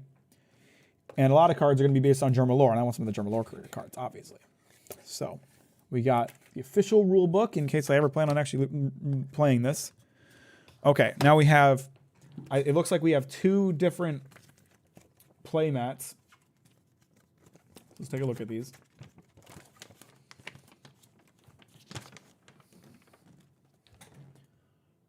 It's quite large. Oh, Jesus. How did this, fuck. You know when you like unfold something huge like this and then you don't remember how, okay, I figured it out, we're good. We got two summoning pools. All right, here we go. Now here's the good stuff. We have 2 Grotto Beasts booster packs.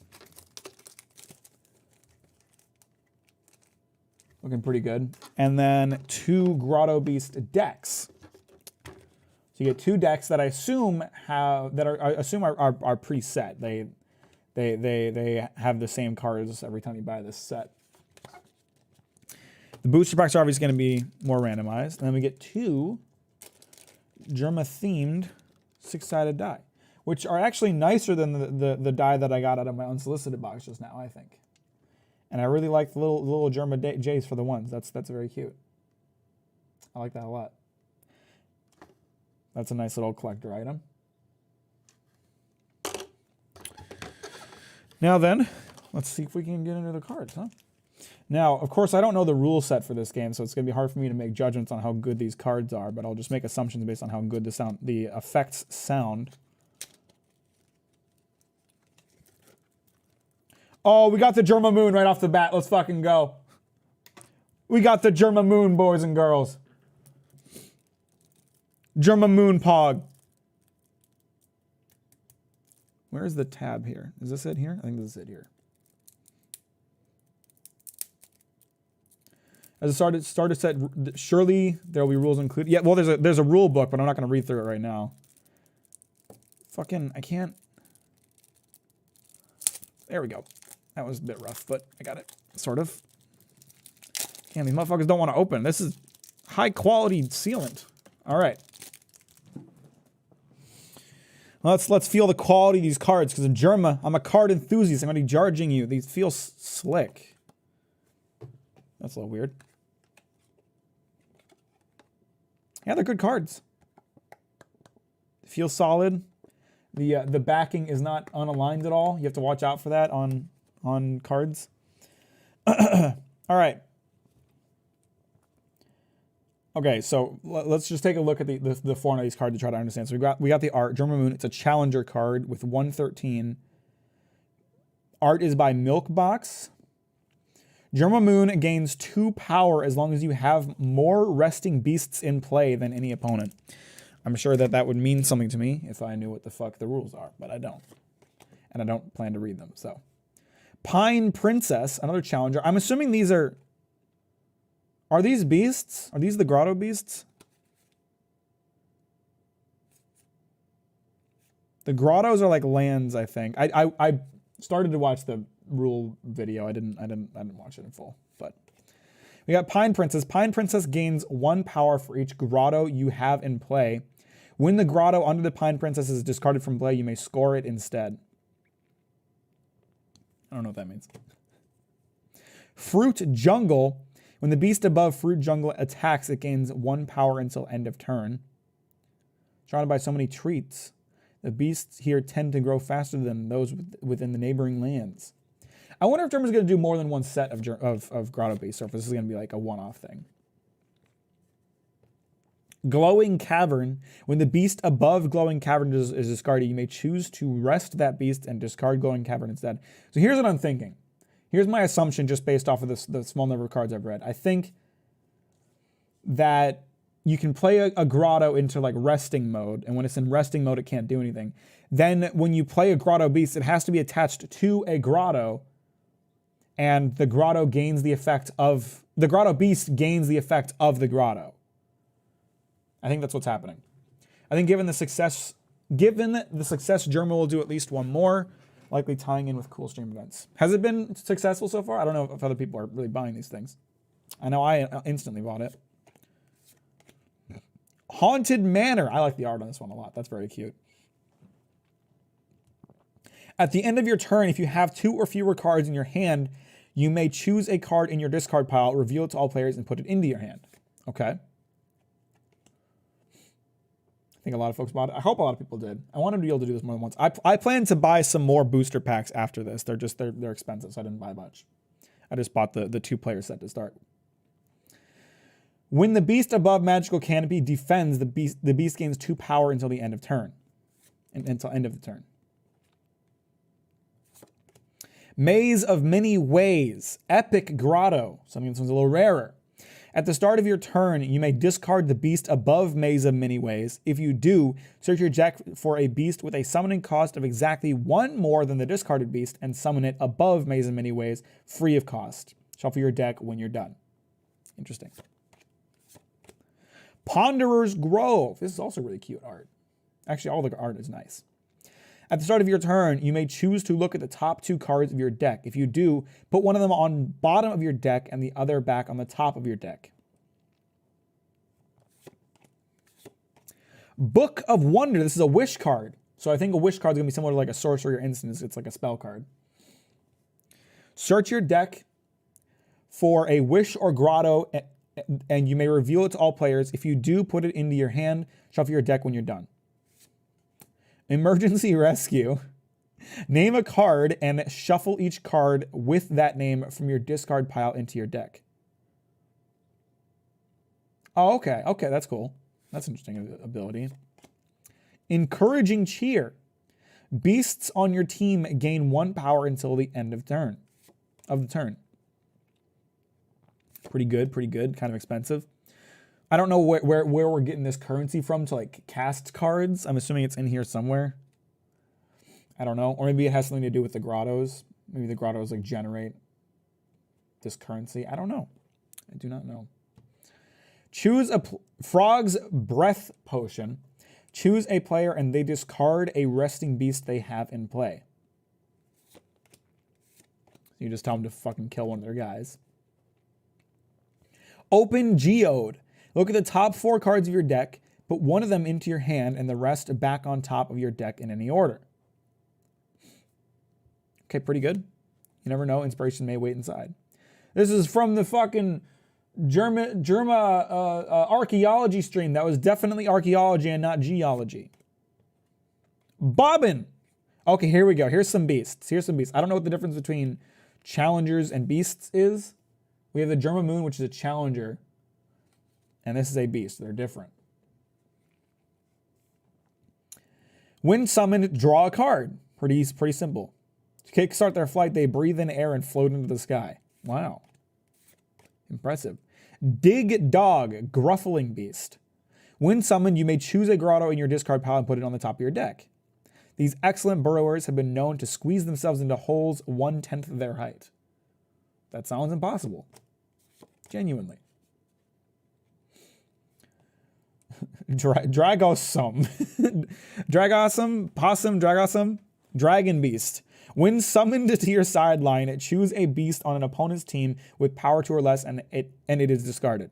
The most adorable ball of fiery destruction. I really like this one. This one's cute as hell. That's really fun. Dust Bunny. This one's cute too. When summoned, you may choose a beast in play, and it rests. As they fly, small shining particles are left behind that tickle as you walk through them. That sounds like genuine fart clouds that you're walking through. Not gonna lie. Leozard, plant beast. When you summon a grotto under Leozard gains 2 power. Wait, so the grottos go under the beasts? I thought the beast would have gone above the grottos first. Or what goes first, the beast or the grotto? I can't tell. When you summon a grotto under Leozard gains 2 power until the start of the next turn. They unfurl their mane in so many circumstances, it's assumed they're just very eager to show them off. Okay, so I think beasts get played first, and then the grotto gets played underneath. Nyx Wing. This is a really cool looking card. I love that art. That's super cute. It looks like what a Pokemon could look like if Pokemon was still creative at all. When you score a card, you may score a Nyx Wing. I'm not sure what scoring is.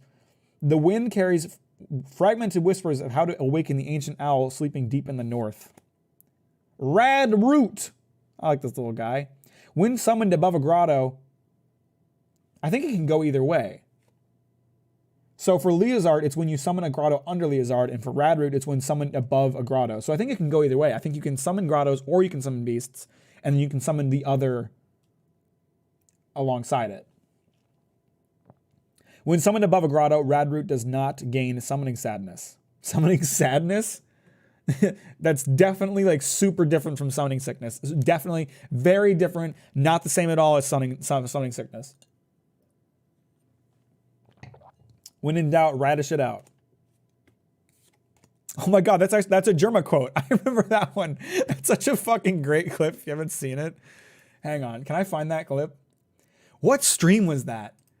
That was God, that was like Dark Souls or something where he just kept eating radishes for no fucking reason.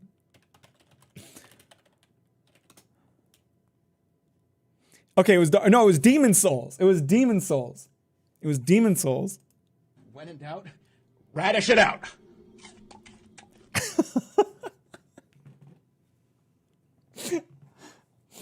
I love that clip. It's so fucking funny. When in doubt, radish it out. It's a good meme. How are you doing today? I'm great, Callum. I'm having a great time. How are you? Stump-a-Lump. That one's cute. Mold Beast. Stump-a-Lump cannot be moved except with card effects. At the start of your turn, if Stump-a-Lump is above a grotto, score a card. Absolutely stumped on what the whole beast looks like, and frankly too afraid to find out. Veggie Roo, I think this is my last one. Yeah, Veggie Roo. When defending, each beast you have in play above a grotto gains 1 power until the end of turn. Very opportunistic and absolute menace to farmers. Oh, that's cute. So hang on, I don't want to like go through the whole rule set, but I do want to dig into those rules a little bit and just see if I can understand this. So yeah, these are beast cards. The most common card in the game. Beast cards can be summoned into play to attack, defend, and provide powerful effects. That's their power summoning cost. Where does the summoning cost come from? Number 4. This shows how many cards a player must spend from their hand in order to summon the beast. So wait, you discard cards in order to summon cards? That's interesting. Never had a radish. I'm not the biggest fan. I do think they're good.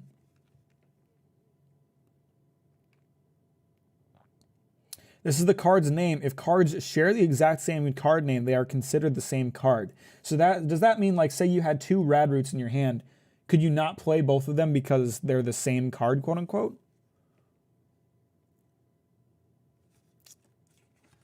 Interesting. Grotto cards. If a player wants to help boost their presence on the play area, then we use grotto cards to support beasts and the strategy they are working towards. So I think you can summon grottos or you can summon grotto beasts. They don't need to be summoned before or after one another. But they do like attach together.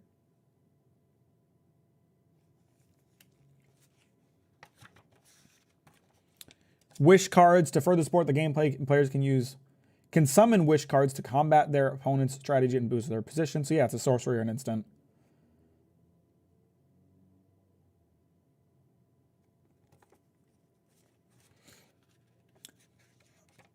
Challenger cards. Challenger cards look different from the other card counterparts because they are only used in the Rumble variant of the game. When playing a Rumble, a player selects one challenger to remain on their team to apply pressure in battle and provide key effects not available anywhere else in the game. So challengers are like planeswalkers then, essentially. Challengers are similar to planeswalkers. Goal. Okay, so their number 4 is a goal. This shows how many cards a player must score in order to win the game. When playing with challengers, each player can have different goals as directed by their chosen challenger. So I'm guessing better challengers probably have higher goals just to make it harder on you.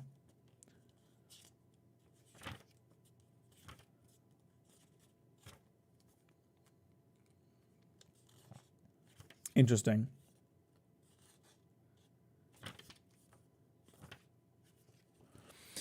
Interesting.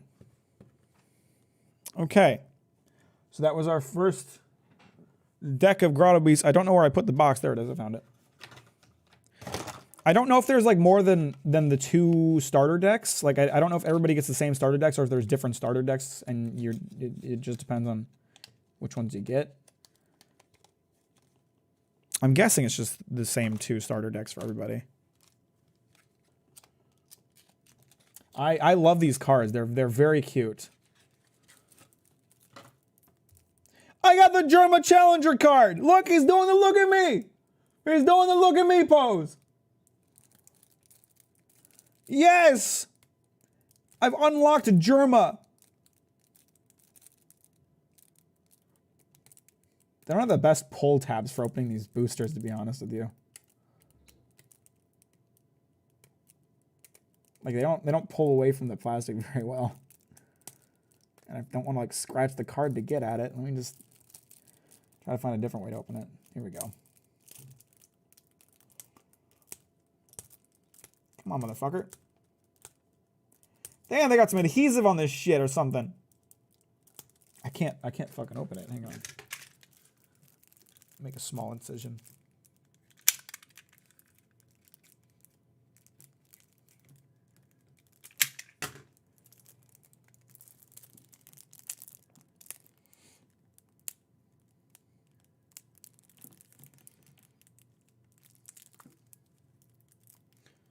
Oh, come on. Okay, I got a little bit of plastic off and then it just tore and now there's not enough. Okay, no, hang on. I got an opening. I got an opening. We're good. We are good. Jesus Christ. Okay, they need the ideally Ideally, the pull tab should be like on this side, not on the edge. All right, we got the Germa Challenger card. Pretty fucking exciting, huh? Nice looking keyboard. This keyboard sucks ass. I hate it. I'm trying to get Green to help me find a new one. The RGB broke in it like a year ago, and it's not actually a mechanical keyboard. It's a membrane keyboard, and it's fucking lying to you. All right, this is a beautiful card. When you lose a coin flip, attach a card from your deck face down onto Germa. When you flip a coin, if there are 2 cards attached to Germa, you win that coin flip regardless of what you call, and discard all cards attached to Germa. So you can use Germa to just cheat on coin flips, which seems appropriate. And the Big Baker Challenger card. During game setup, search your deck for 6 cards and put them into your hand. This becomes your starting hand for the game. Shuffle your deck when you're done. So you can just choose your starting hand. That's actually kind of fucked up. That's a bit overpowered. Bright Light Casino. Yep, I cut a card. Wait, no, I did not cut this card. This card didn't get... This is like the remnants of a machine printer. Oh shit, I don't like that. Oh man. That's not a good look. That's not a good look at all. Shit. And I didn't cut that very well. When you win a coin flip, draw a card. So I think this card is built off of coin flips or something, or that this deck is built off coin flips or something. It's good to be the house. Fossil Ridge. I really like the art on this one. When a card effect an opponent activates causes you to discard cards from your hand or your deck, you may choose to put those cards on the top of your summoning pool instead. Sport Ball Arena.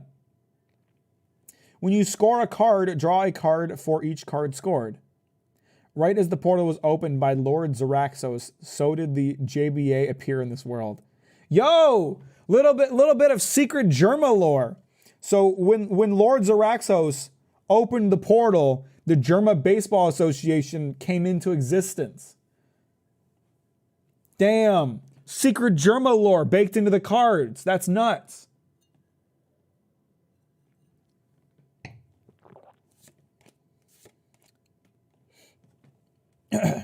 Sunspring Field. Your maximum hand size increased by 1. Where the sun shines, everything grows. Batter Up. Wish card. Who's that funny little man? Who's that funny little man on there? Choose an awake beast you have in play and it rests. Then flip a number of coins equal to that beast's power. If all coins flipped land on heads, score cards equal to that beast's power. Otherwise, draw a card. Still don't know what scoring is. Bonus luck. Flip a coin and call it. If you win the flip, draw 3 cards. If you lose, flip the flip, draw a card. On one side, fortune. On the other side, fortune, but better. Dunk Tank. Choose a beast, then flip a coin and call it. If you win the flip, discard the chosen beast. If you lose the flip, that beast player draws a card. I'm as safe as you could possibly be. It's not going to happen. All right, I'm pulling up the clip. You know I got to pull up the clip. It's a great fucking clip.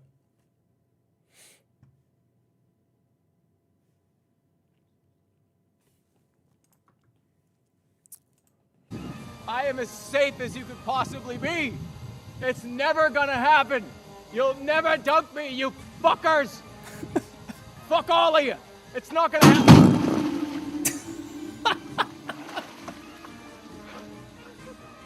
Oh no! Oh no, no! I can't believe it. Not my Dell Inspir on 4100. It's such a great clip. There's also Hit by Beanbag. There's the one where they smacked him directly. That's also a great fucking clip. Just a little bit like so, of course, hit the stream. Oh, it's a frog. I won't move. It'll hit me right in the face. It'll hit me directly in the face. I don't care. Do it. Come on, do it. You want to make that joke so bad. You actually did it. I actually can't fucking believe you did that.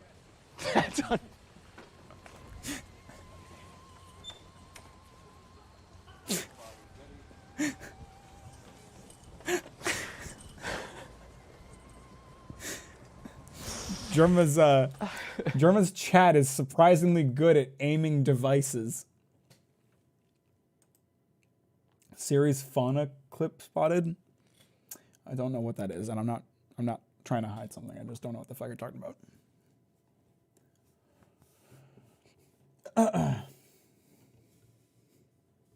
God, yeah, not super pleased that this card like was not sliced properly. Yeah, that's rough.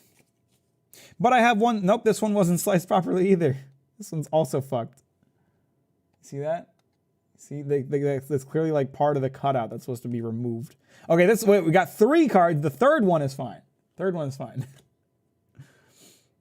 I'll take scissors to it. I probably should. I mean, the second one I'll just leave because if it's not tearing off, I'll just leave it as is. Reckless Off-Roading. Choose a grotto in play and it is discarded. May seem like a simple clown card, but when driven, it's a circus all its own. Would you rather people see your search history or watch history? Probably watch history. It's mostly just full of anime music. Surprise snack. Reveal the top card of your... Oh! All right, I got to pull up that clip too. God damn it. Reveal the top card of your deck to all players. If the revealed card has the same name as any card in play, score the revealed card. Otherwise, put it in your hand. Do the thing that everybody... Onion ring! I'm pulling it up. You're right, I should just have a clip cam.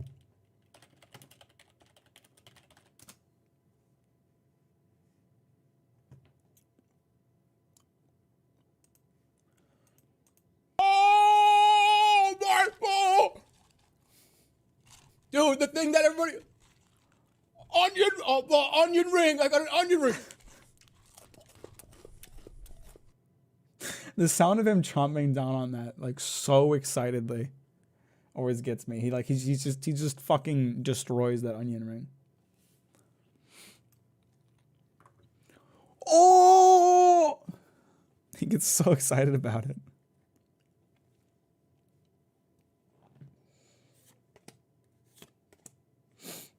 God damn it, I had to pull this club too. Why is this deck full of so many more Germa memes? Try it. Oh, you missed that one. Here, try another. So the end of the turn, after each time you flip a coin or roll a die, you may discard a card from your hand. If you do, ignore the results of the coin or die and redo it. Card effects do not activate if the result is ignored. It's the Germa deck. Yeah, I guess you're right. I guess this was the Germa themed deck. I love that that's a card. This is an amazing fucking clip. Amazing. Let's see what kind of a shot you are, Pilgrim. Take a crack at this bottle. Oh, you missed that one. Try another. No, he doesn't. You missed that one. Try another. I just love how it keeps fucking going. You missed that one. Try It another. keeps fucking going. It's insane. You missed that one. Try another. You missed that one. Try another. I can't even fucking do this. You missed that one. Try another. I can't do it. I can't. I don't have any. It just keeps missed that fucking one. going. Try another. I can't. Nice shoot. Try another. No, what? I have to do it again. I have to do it. You missed that one. Try another. I can't. You missed that one. Yeah, I gotta take Try it. another. I gotta take a minute. Why does he keep? You missed that one. Try another. This guy's been drinking like a 30 rack.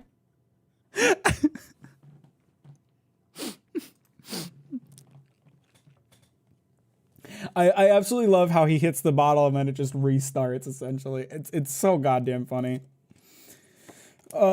Birthday Basher. Food Beast. I like this one. This one's cute. When summoned, if you have a beast named Sweet Tooth in play, Birthday Basher does not gain summoning sadness. Those hotheads and their fiery cupcake cohorts patrol around the bittersweet peaks. Crabcha. Crabcha? Crabcha's summoning cost is 1 less for each other Crabcha you have in play. Crabchas migrate in huge numbers to the bittersweet peaks where the cloud becomes sweet slush.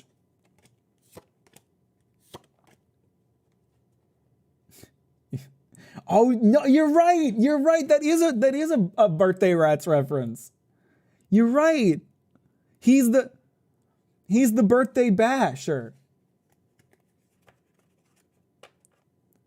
Celebrating another birthday bash. Michael, it's your birthday today. Festive Mimic. This one's an epic. When summoned, roll a 6-sided die. Draw a number of cards equal to the result on the die. Hydra Axolotl. That's fucking great. I love that. That's super. That's a great pun and a great card. During either of your action phases at any time, you may attach a wish from your hand face up onto Hydraxolotl. Hydraxolotl gains 1 power for each wish attached to it. Song ripples with wondrous healing powers. Jukeboxer. Musical beast. I like this one. When summoned, you may choose a beast in play and it is discarded. Jukeboxer, play Aya the Leozard.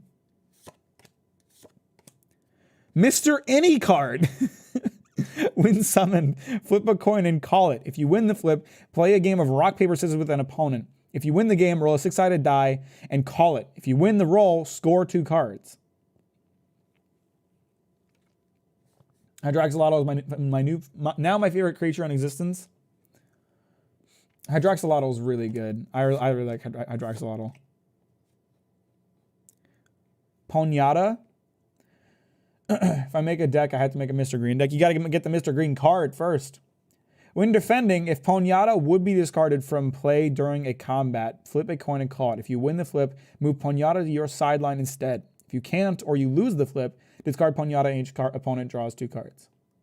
1, 2, 3, and your time is up. Sweet Tooth. This guy was mentioned earlier. When summoned, flip a coin and call it. If you win the flip, Sweet Tooth does not gain summoning sadness. If you lose the flip, rest Sweet Tooth. An aggressive morsel. Its burn is worse than its bite.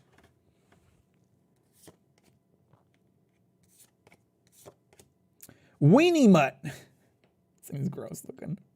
Weenie Mutt gains 1 power for each foodie beast beside it. Weenie Mutt grows a new link every year. This is like the food / coin flip deck. Aw. I like that deck a lot. That one had a lot of good memes in it. And that one had a lot of good Germa lore memes. Is this like the name of the deck? So like this one's Super Luck and this one's Lots of Grottos? Or is it just a tagline or something? All right. Now we have 2 Grotto Beast 10 card booster packs. Let's see what we can get out of these. And if I can open it without ruining the cards inside. Does not seem to be a spot that you can like easily tear it. I'm gonna get some scissors. I don't want to ruin the cards.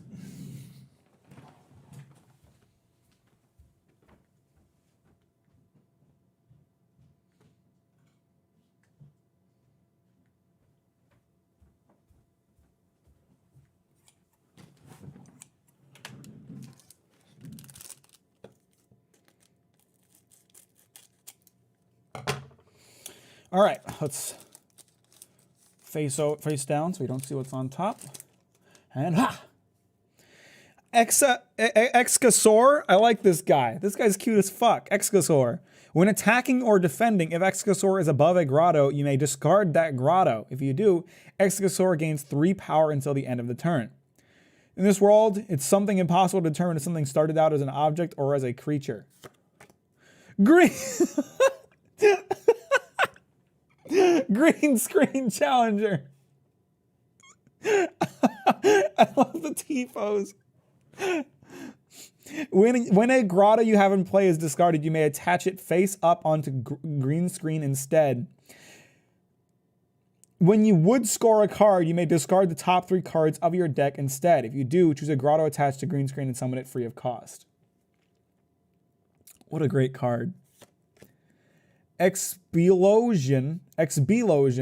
When defending, the attacking player draws a scored card. They say the sting hurts like the blast of dynamite continuously combusting for days. That sounds miserable. JBA power card. Yeah! Upgrade. I got the upgrade card. Choose a beast or challenger and play. It gains power equal to its current power until end of the turn. Proudly presented by the German Baseball Association. Very sought after by the Phoenix Cavemen. Those, you know what's funny? That upgrade card where he had like a giant bat did not help at all. That thing was very ineffective. Bittersweet Peaks. Hey, they mentioned this card a lot in other cards. A lot of lore in this game. When summoned, attach a card from the top of your deck face down onto Bittersweet Peaks.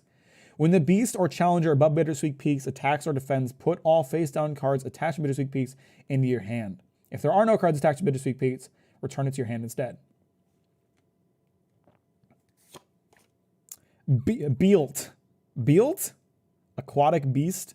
Oh, it's an eel. Bealt. These color shifting creatures can be found along the western coast's reefs, and they're completely transparent in their larval stage. Aimbot. Yeah, we got the fucking frog computer from the clip we just watched. Aimbot 3940. When attacking or defending, roll a 6-sided die. Aimbot 3940 gains power equal to the result until the end of turn. Don't understate what this little robot had up called. It can process thousands of user inputs at once. That's awesome. I'm glad I got that card. Presto Majesto! Choose an awake beast or challenger in play and it resets. Master illusions with these magic words. What a cute illustration of sweet Germa. We got another Nick Swing. I like that card. Yo, we got Germa Venus! Oh, it's a foil Germa Venus. Look at that foil. That looks so good. Oh, I love this card. That's so good. I love that foil. Beasts each player summons do not gain summoning sadness. Oh, that's so good. That's so good. I love that. That's fantastic. I'm so happy. This is probably my favorite card I've pulled today. The foil is amazing.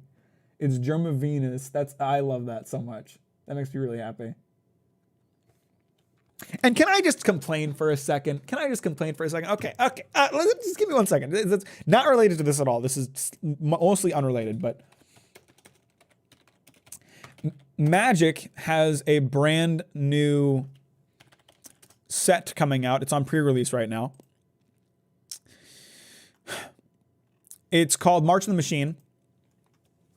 It's on pre-order right now. They are releasing, along with March of the Machine, a brand new style of foil for the cards. It's called a Halo foil. And it looks something like this. It's really pretty.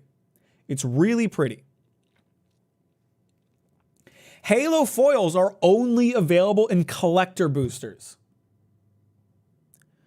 Collector boosters are the pay-to-win of Magic the Gathering collecting. They cost like $20 to $25 each.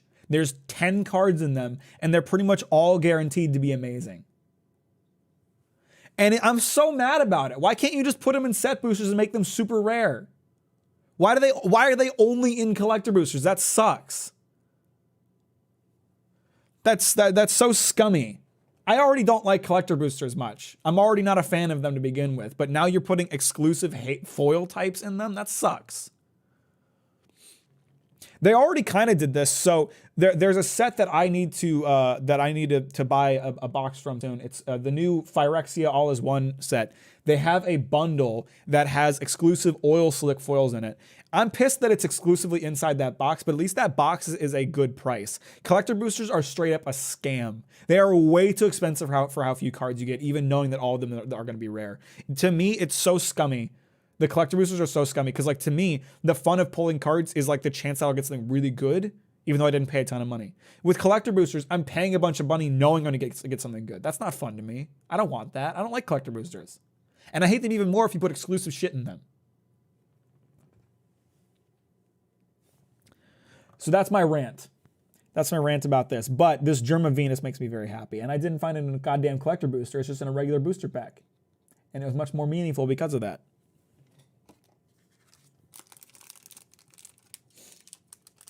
So yeah, I don't think I'm planning to buy any March of the Machine. I might buy some set boosters, just like 5 or 6 of them.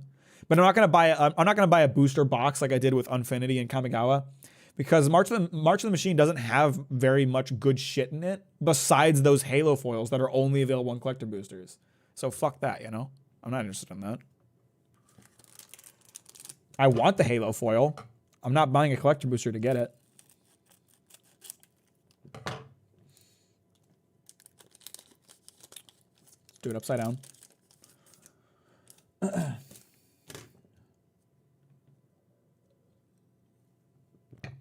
Ah. Yeah. We got the yeah. I can't do the sound at all. I don't know how he does that sound. Yeah. Yeah. I don't know how to do it. I can't do it. I got the Bia Beast. Your deck may contain any number of cards named Bia Beast. I'm going to build a goddamn Bia Beast deck. That's what I'm going to do. Cheeseburgers, hot dogs, donuts, bar fighting, bug collecting. Bug collection. Oh, I love this card. This is so cute. Yeah. I think the only thing that would bring me back is a return to Amonkhet, and even then, they've done like some really cool things recently. I like some of the changes they've made to like make Magic cards more appealing to collectors, but collector boosters are just a bad idea. And making special card types that are only available in certain products, that sucks too. You know, I like set boosters. I like that you pay a little bit more for slightly less cards, knowing that they're going to be more collector oriented compared to draft boosters, which are more deck building oriented. I like that. That's good. Collector boosters suck. Collector boosters are like pay to win, like pay to collect. It's the same to me as going to a card store and just buying the card rather than pulling it. To me, that's not fun. I like pulling the cards. Michael the birthday boy! Yes! We got Michael the birthday boy! It's his birthday today! Cake and ice cream are on their way! During the game setup, attach 10 cards at random from your deck face down onto Michael the birthday boy. When an opponent scores a card, you may look at the cards attached to Michael the birthday boy. If you do, choose one of them and put it into your hand. That's so, I love that. I love that I got Michael the birthday boy. That makes me so happy.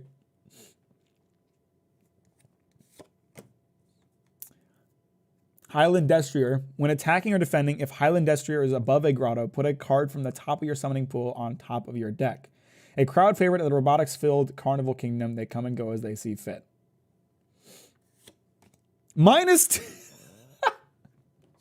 I got the -2 card. I love these cards. These are so much fun. Choose a beast in play and it loses 2 power until the start of your next turn. The crowd demands less of that. That's so good. Skull Valley. When you use rock during a game of rock, paper, scissors, the beast above Skull Valley gains 1 power until the end of the turn. So that's just like guaranteeing that whoever you're facing is gonna play paper, thinking you're gonna play rock. To this day, no one knows for sure if it was carved with purpose or if it was formed by chance. Jup the Third. Oh my god! That's so good! They split the Jup into 4 cards. That's fucking fantastic. That's so good. I love that. Oh, that makes me so happy. When summoned, discard the top 3 cards of your deck, then choose a card to your from in your discard pile and put it on the top of your deck. That makes me so happy that there's 4 Jups. That makes me so happy.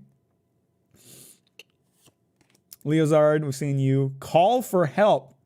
Hey, yo, this is a Dollhouse reference. Search your deck for a beast, and you may reveal it to all players. If you do, put it in your hand, shuffle your deck, then you're done. Yeah, send him back. Send him back. Maybe it's time to build a Exodia deck. Maybe it's time to build the Jup deck. Aw, I love that. These cards are such like a great reference. Toadstool. When summoned, you may... oh, it's an epic one. When summoned, you may choose a beast in play and attach it face up on a Toadstool. Toadstool power is equal to the power of all face-up beasts attached to it. Oh, wow. Likely mostly the fungi, but it's also very much the toad. It's something new altogether. Yeah, we got the Milkman card. Oh, we got the Milkman foil, baby. We got the Milkman foil. When a card, this, just so we're all on the same page, this character is listed under the shitty characters subsection on the Germa lore wiki.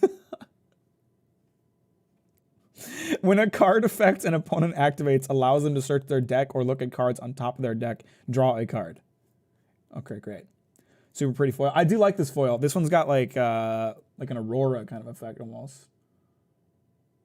Yeah, I love the different kinds of foils. See, this is something that Magic is super behind that times on, and they only recently started doing different varieties of foils. Like Pokemon has been doing different varieties of foils forever. Grotto Beasts already has different kinds of foils. So Magic finally stepped up to the plate and started doing different kinds of foils, and now they're paywalling them behind collector boosters. Isn't that great? No, I'm not over it. Yes, I'm still pissed. Because the different kinds of foils they're doing are legitimately fucking awesome. But I'm not buying a collector booster for them. I don't like collector boosters. They're scummy.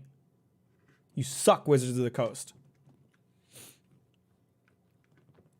Man, that was so much fun. That was so much fun. The uncards are hilarious. I loved opening those. The Grotto Beast cards are amazing. These are so good. These are so good. They put so much work into these, and it really shows. This is definitely my favorite card out of all of them that I have. Germa Venus is my favorite card. It's so good. It's so pretty. I got the best foil for it. This is great. This is really great. I'm really happy about this card. My aunt gave me a set of Magic the Gathering card decks she had collected, and I just lost all of them. Fuck, that's messed up. By the way, guys, I haven't mentioned it until just now, but if you haven't liked the stream, it's a bit cringe. Just going to say that out there. Just going to put that out there.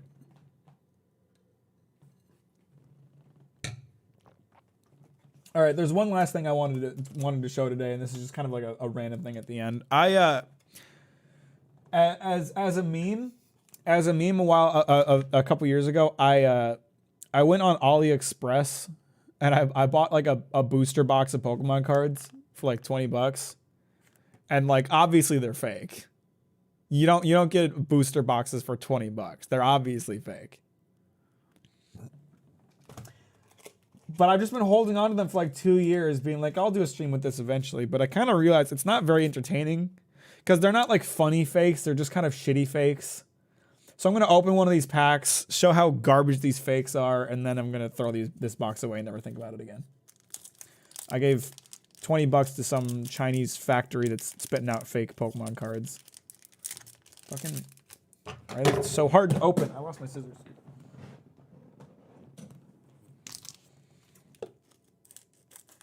I still have all my Magic cards from when I was a kid. They're in shit condition because I poured water on them at some point, but like...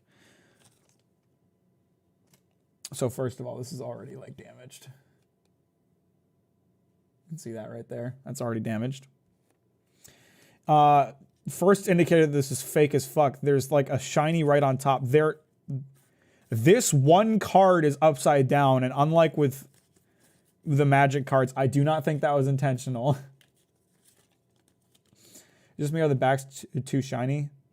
They feel like crap. They do not feel like the way cards should. This foiling is like bloated, is how I would describe it. I don't know. It looks like it's about to peel off. It looks like crap. You got rare cards right on top, which you don't get rare cards right on top in a booster pack. They're always towards the middle because they're designed to be like a good opening experience. They're trying to convince you that like you bought... What they're trying to do, they're trying to convince you that you bought like a really good box and that therefore you should keep buying from this source. If they're in their sleeve though, who would notice? Well, this is less obvious. You guys aren't gonna be able to tell this as well as I can, but the print quality is complete shit. And I have a magnifying glass that I use for detecting fake cards. And I don't know if you can tell here, but like the text is complete garbage. It looks like shit. Like, I don't know if you guys can even tell, but like the printing is total shit. It's like blurry. You can't read it very well. It looks like garbage.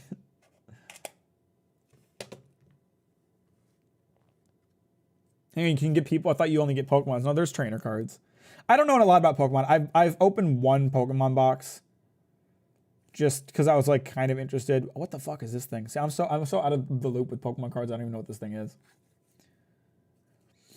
The font is right. The printing is just so garbage that it looks like that it's barely legible. I never collected any cards like Pokemon or Magic. The only one is a card game called Fantasy Riders. Very shitty game made by Panini, but the art looked really good. I'm not into Pokemon cards personally. Also, I'm sure if we looked at the back of these, oh my god, yeah, look how uncentered the back of this is. That's really bad. Look at this side is so much fucking thicker. That's rough. Let's open another pack. I 100% guarantee that the first card will be a shiny and the next two cards will also be good cards. Because again, they're trying to convince you that they're a good source and you want to buy from them. Yep, it's a shiny. That is a child. Oh my god! Dude, this print is so bad! Look, okay, so it gets cut off at the bottom. It gets cut off at the top too. This print is fucking terrible. Dude, oh, that's awful. Oh, that's such a bad print. That's so fucking bad. Oh my god, this card looks terrible. That's so fucking bad. Okay, the next again, the first card is upside down for some reason. And then like I said, the next two cards are like like rare good cards that you'd want. Fuck me. That print is so terrible. That's hilarious. It's hilarious how terrible it is. Oh, there's a card on the back too. Hey, what's up, Bedstain? How you doing? Bet you the back is uncensored too. Oh, dude, the back is so bad. How do you do that? They just don't give a fuck. That's so fucking bad. Okay, maybe I was wrong. Maybe these are funny to look at. Oh, Jesus Christ, that's so bad. I might keep this one just because it's really funny. This one's so bad. This one is so fucking bad. Holy shit.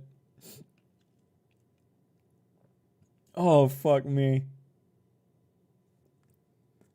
Now, credit where credit is due. The foiling does stop where the trainer is, which is how they do a lot of these. But Jesus fucking Christ, I can't get over that.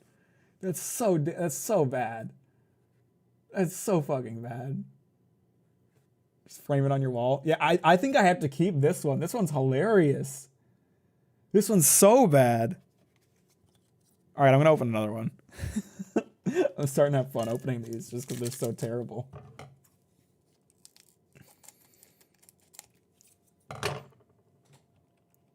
Oh Jesus, don't fall into my keyboard. All right, so we have just a foil dreadnought, pretty boring. Nothing super interesting here. It's pretty unaligned, but it's not terrible. I'm sure this card, this Charizard VMAX, if you were to legitimately pull this, would be a pretty cool card to pull. Okay, this one's not that interesting. This one's just bad quality. Are they created in a machine or something? Well, I mean, yeah. So they're machine printed, which is how all cards are printed. But when you have official cards, they have checks in place to make sure that they don't, you know, get that fucking horribly unaligned. And like like English Pokemon cards are like known for not having the best alignment, but it's nothing like that. That is fucking awful. Okay, yeah, we're back to boring. I think I pulled like the one booster that has something funny in it. The rest of these are just they're just bad prints. And like, you guys can't tell as well because, you know, it's different when you have it in person, but like they feel terrible. And again, like the text is just garbage. It's terrible how like the way this is printed. It just looks awful. See, what I really want to find like some just like really poorly made, really poorly translated, like super shit cards. These are just like they downloaded the PNGs and printed them poorly, which is not as fun.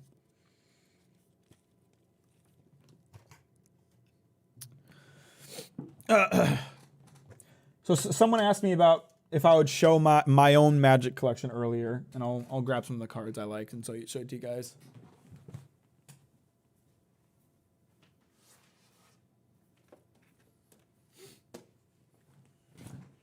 I hate the outline of it so much. The white looks awful. The outline of what? Oh, the outline of the text. Yeah, no, it do be looking pretty bad. So this is my big binder of Magic cards. I have boxes. I have so many fucking Magic cards, but these are the good cards that I like a lot. Let me see. What are some of my favorites? Oh, this binder's kind of unwieldy. I mean, I like all of these cards, but there's definitely certain cards that are my favorites. This Deathbringer Thoktar. It's not a particularly good card. It's not a particularly rare card. But this is a card that I've had since I was like this card may have come out of my first ever Magic deck. I have it in a protective sleeve because the foil is like peeling off. It's in pretty bad shape. So this one's kind of special to me just because it's an older card from my childhood. Never really understand MTG, but I think the art is pretty cool, especially the back. I used to play Magic the Gathering when I was younger. I don't really play it much anymore, but I still love collecting the cards because the art is gorgeous, and they do some really cool stuff with it. This is a Japanese foil that I pulled during my Strixhaven stream. Really cool looking card. I don't know what the fuck the card is.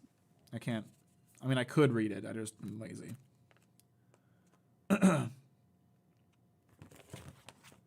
So, here's some of my other funny cards. I mentioned earlier that I had some funny cards already. So here's the Sword of D&D. I just pulled this out of the new unset that I pulled. Have any Yu-Gi-Oh cards? No, I'm not a Yu-Gi-Oh guy. Even when I was a kid, I didn't really get into Yu-Gi-Oh. So these are my favorite cards. So a couple years ago, they did Strixhaven as a set, and for Strixhaven, they did Japanese exclusive art variants of the cards. So if you wanted to get the exclusive Japanese art cards, you would either need to buy collector boosters, which I already talked about, I'm not going to do. Each collector booster would come with one of the Japanese art variants, or you need to buy Japanese set boosters, because Japanese set boosters, they would all have one of this particular kind of card, and I can't remember what the card is called, or the card type is called, but they would all have one of these cards, and it would either be the original art version or the Japanese art variant. So I bought a Japanese set booster box, and I pulled these cards, and they're absolutely gorgeous. They use the art for these cards is incredibly beautiful. I love these cards so much. They are my favorites. They're so fucking pretty. They just have the most gorgeous art ever. I love the style of them.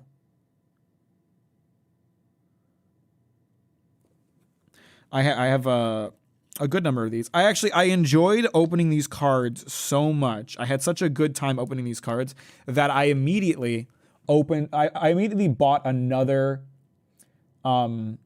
booster box of Strixhaven Japanese set boosters. And I'm just kind of holding on to that for like some time, a few years from now, when it'll be fun to open more.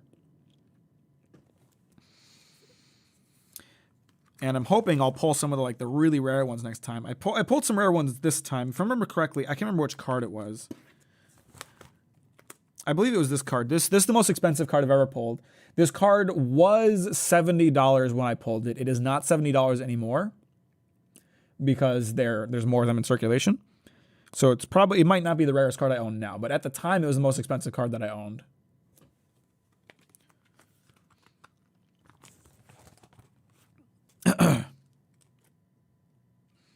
I really like, oh, this one's really pretty. This one's really nice. That one's really gorgeous. I love these cards. Japanese arts cards are absolutely gorgeous. They are. I kind of want a whole set of Amonkhet invocations. I'd have to look at that up. I think, is this one a foil? This one might be a foil. Yeah, this one's a foil. So that one's really pretty. I like that one a lot. So yeah, I've got more of these Strixhaven set boosters. So there's more of these cards in my possession. I just haven't opened the box to look at them, and I won't for a while. So like I mentioned, there's the Japanese art variant, and then there's the original version of the card. So I just showed this one earlier. This is the Japanese art variant of this card, and then this is the original version that every other region got. And it's very pretty too. Like, I'm not going to knock the English version. I just really like the Japanese versions of these cards.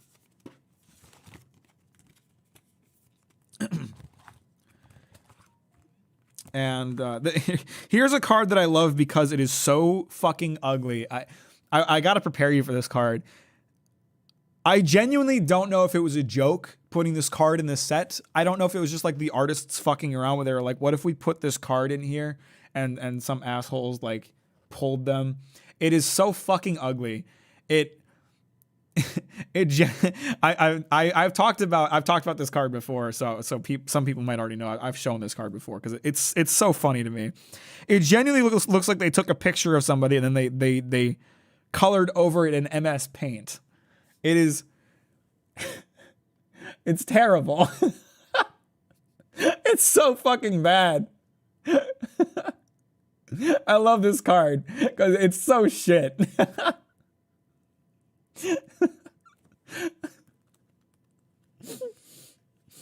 Oh, it's so bad. It's so bad. But there are some other cards from this set that are also extremely pretty. This one I'm sure was worth something at some point. It's a mythic rare. Why does it look like the Lord Saddler and Ada Wong combined outfits? I don't know who Lord Saddler is, but sure, why not? Sometimes a lot of collecting for me is just finding cards that I like. So in my book is like every mythic rare I've ever pulled, because those are obviously very rare cards. But sometimes I have cards like these. This is a common card. This is not a rare card at all. It's probably worth like 3 cents. But I just love the art on this card. It's so beautiful. It's a really pretty card. So I put it in my binder just because I like the way it looked a lot.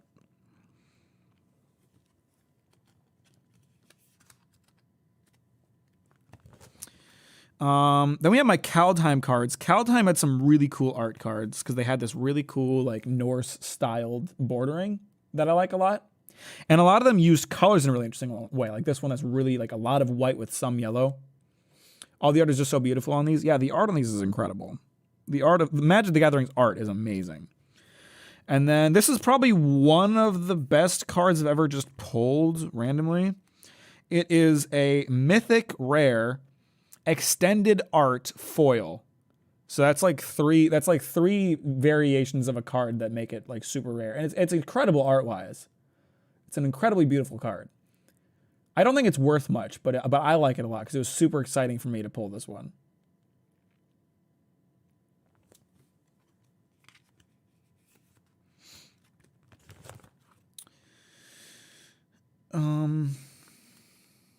Let's see, what else do I have in here? Oh, and then I don't remember which set this is from, but they did this thing where there's like, you know, it's good if its name is long. Not necessarily. They did this like set of cards for like one set that they're all just faces. There's Omen of the Forge, Omen of the Dead. I've got Omen of the Hunt, Omen of the Sun, Omen of the Sea. I know I didn't get all of them, but I was trying to collect all of them because it's like they have this like theme where they all have this face, and I thought it was interesting.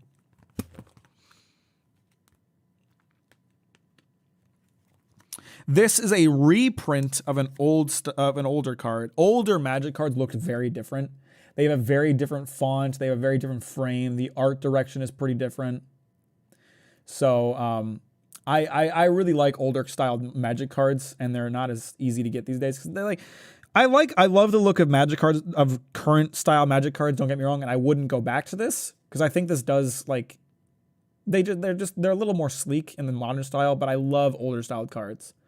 I love them. So I actually I had bought this thing on Wish. It was like a 500 card mystery pack of Magic cards. And I expected them all to be fake. They're not fake. They're just not good cards. They're like all like super cheap commons and uncommons. But there was a lot of older cards in there that were in really good condition.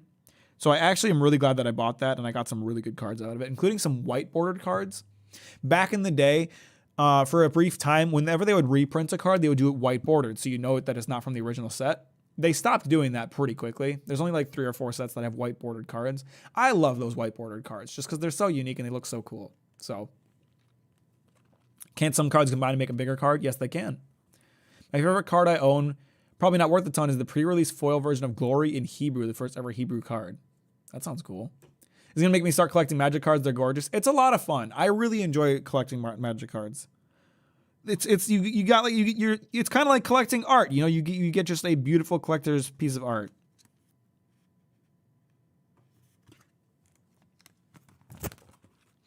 Oh, these were fun. They did a Dungeons and Dragons crossover set. They made these really cool cards that look like they come out of like a D&D rule book. So they don't use a ton of color. They only use like the background color, and it's all like this kind of parchment paper color. I really love the look of these. They're very cool. I have a few of these, and then you also have, alongside that, you have these variants like this. And this was a really cool design. I think I only pulled one of these. Yeah, I only pulled one of these. But I really like them. They're very cool. That's one of the best collabs, TBH. The D&D one. The D&D stuff is really cool. I really like the D&D ones.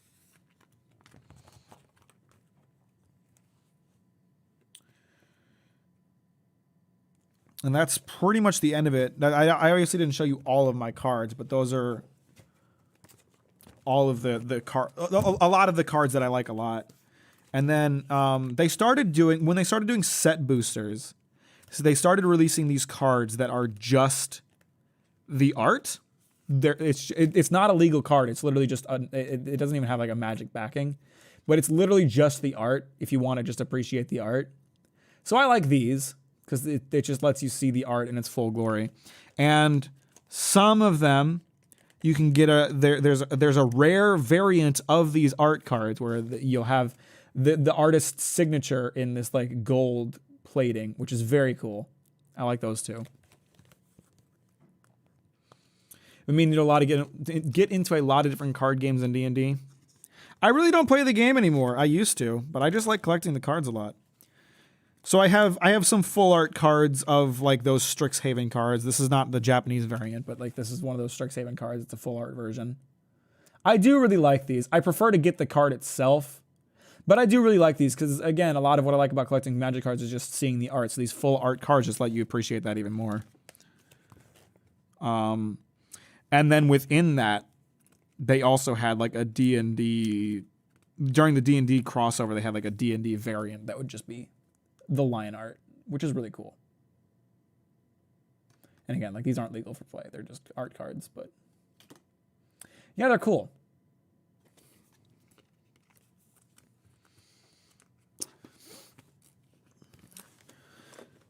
So yeah, I'm gonna sort through this, like the uncards that I just got, pull some that I want to put in my binder, put the rest into my giant box of mysteries.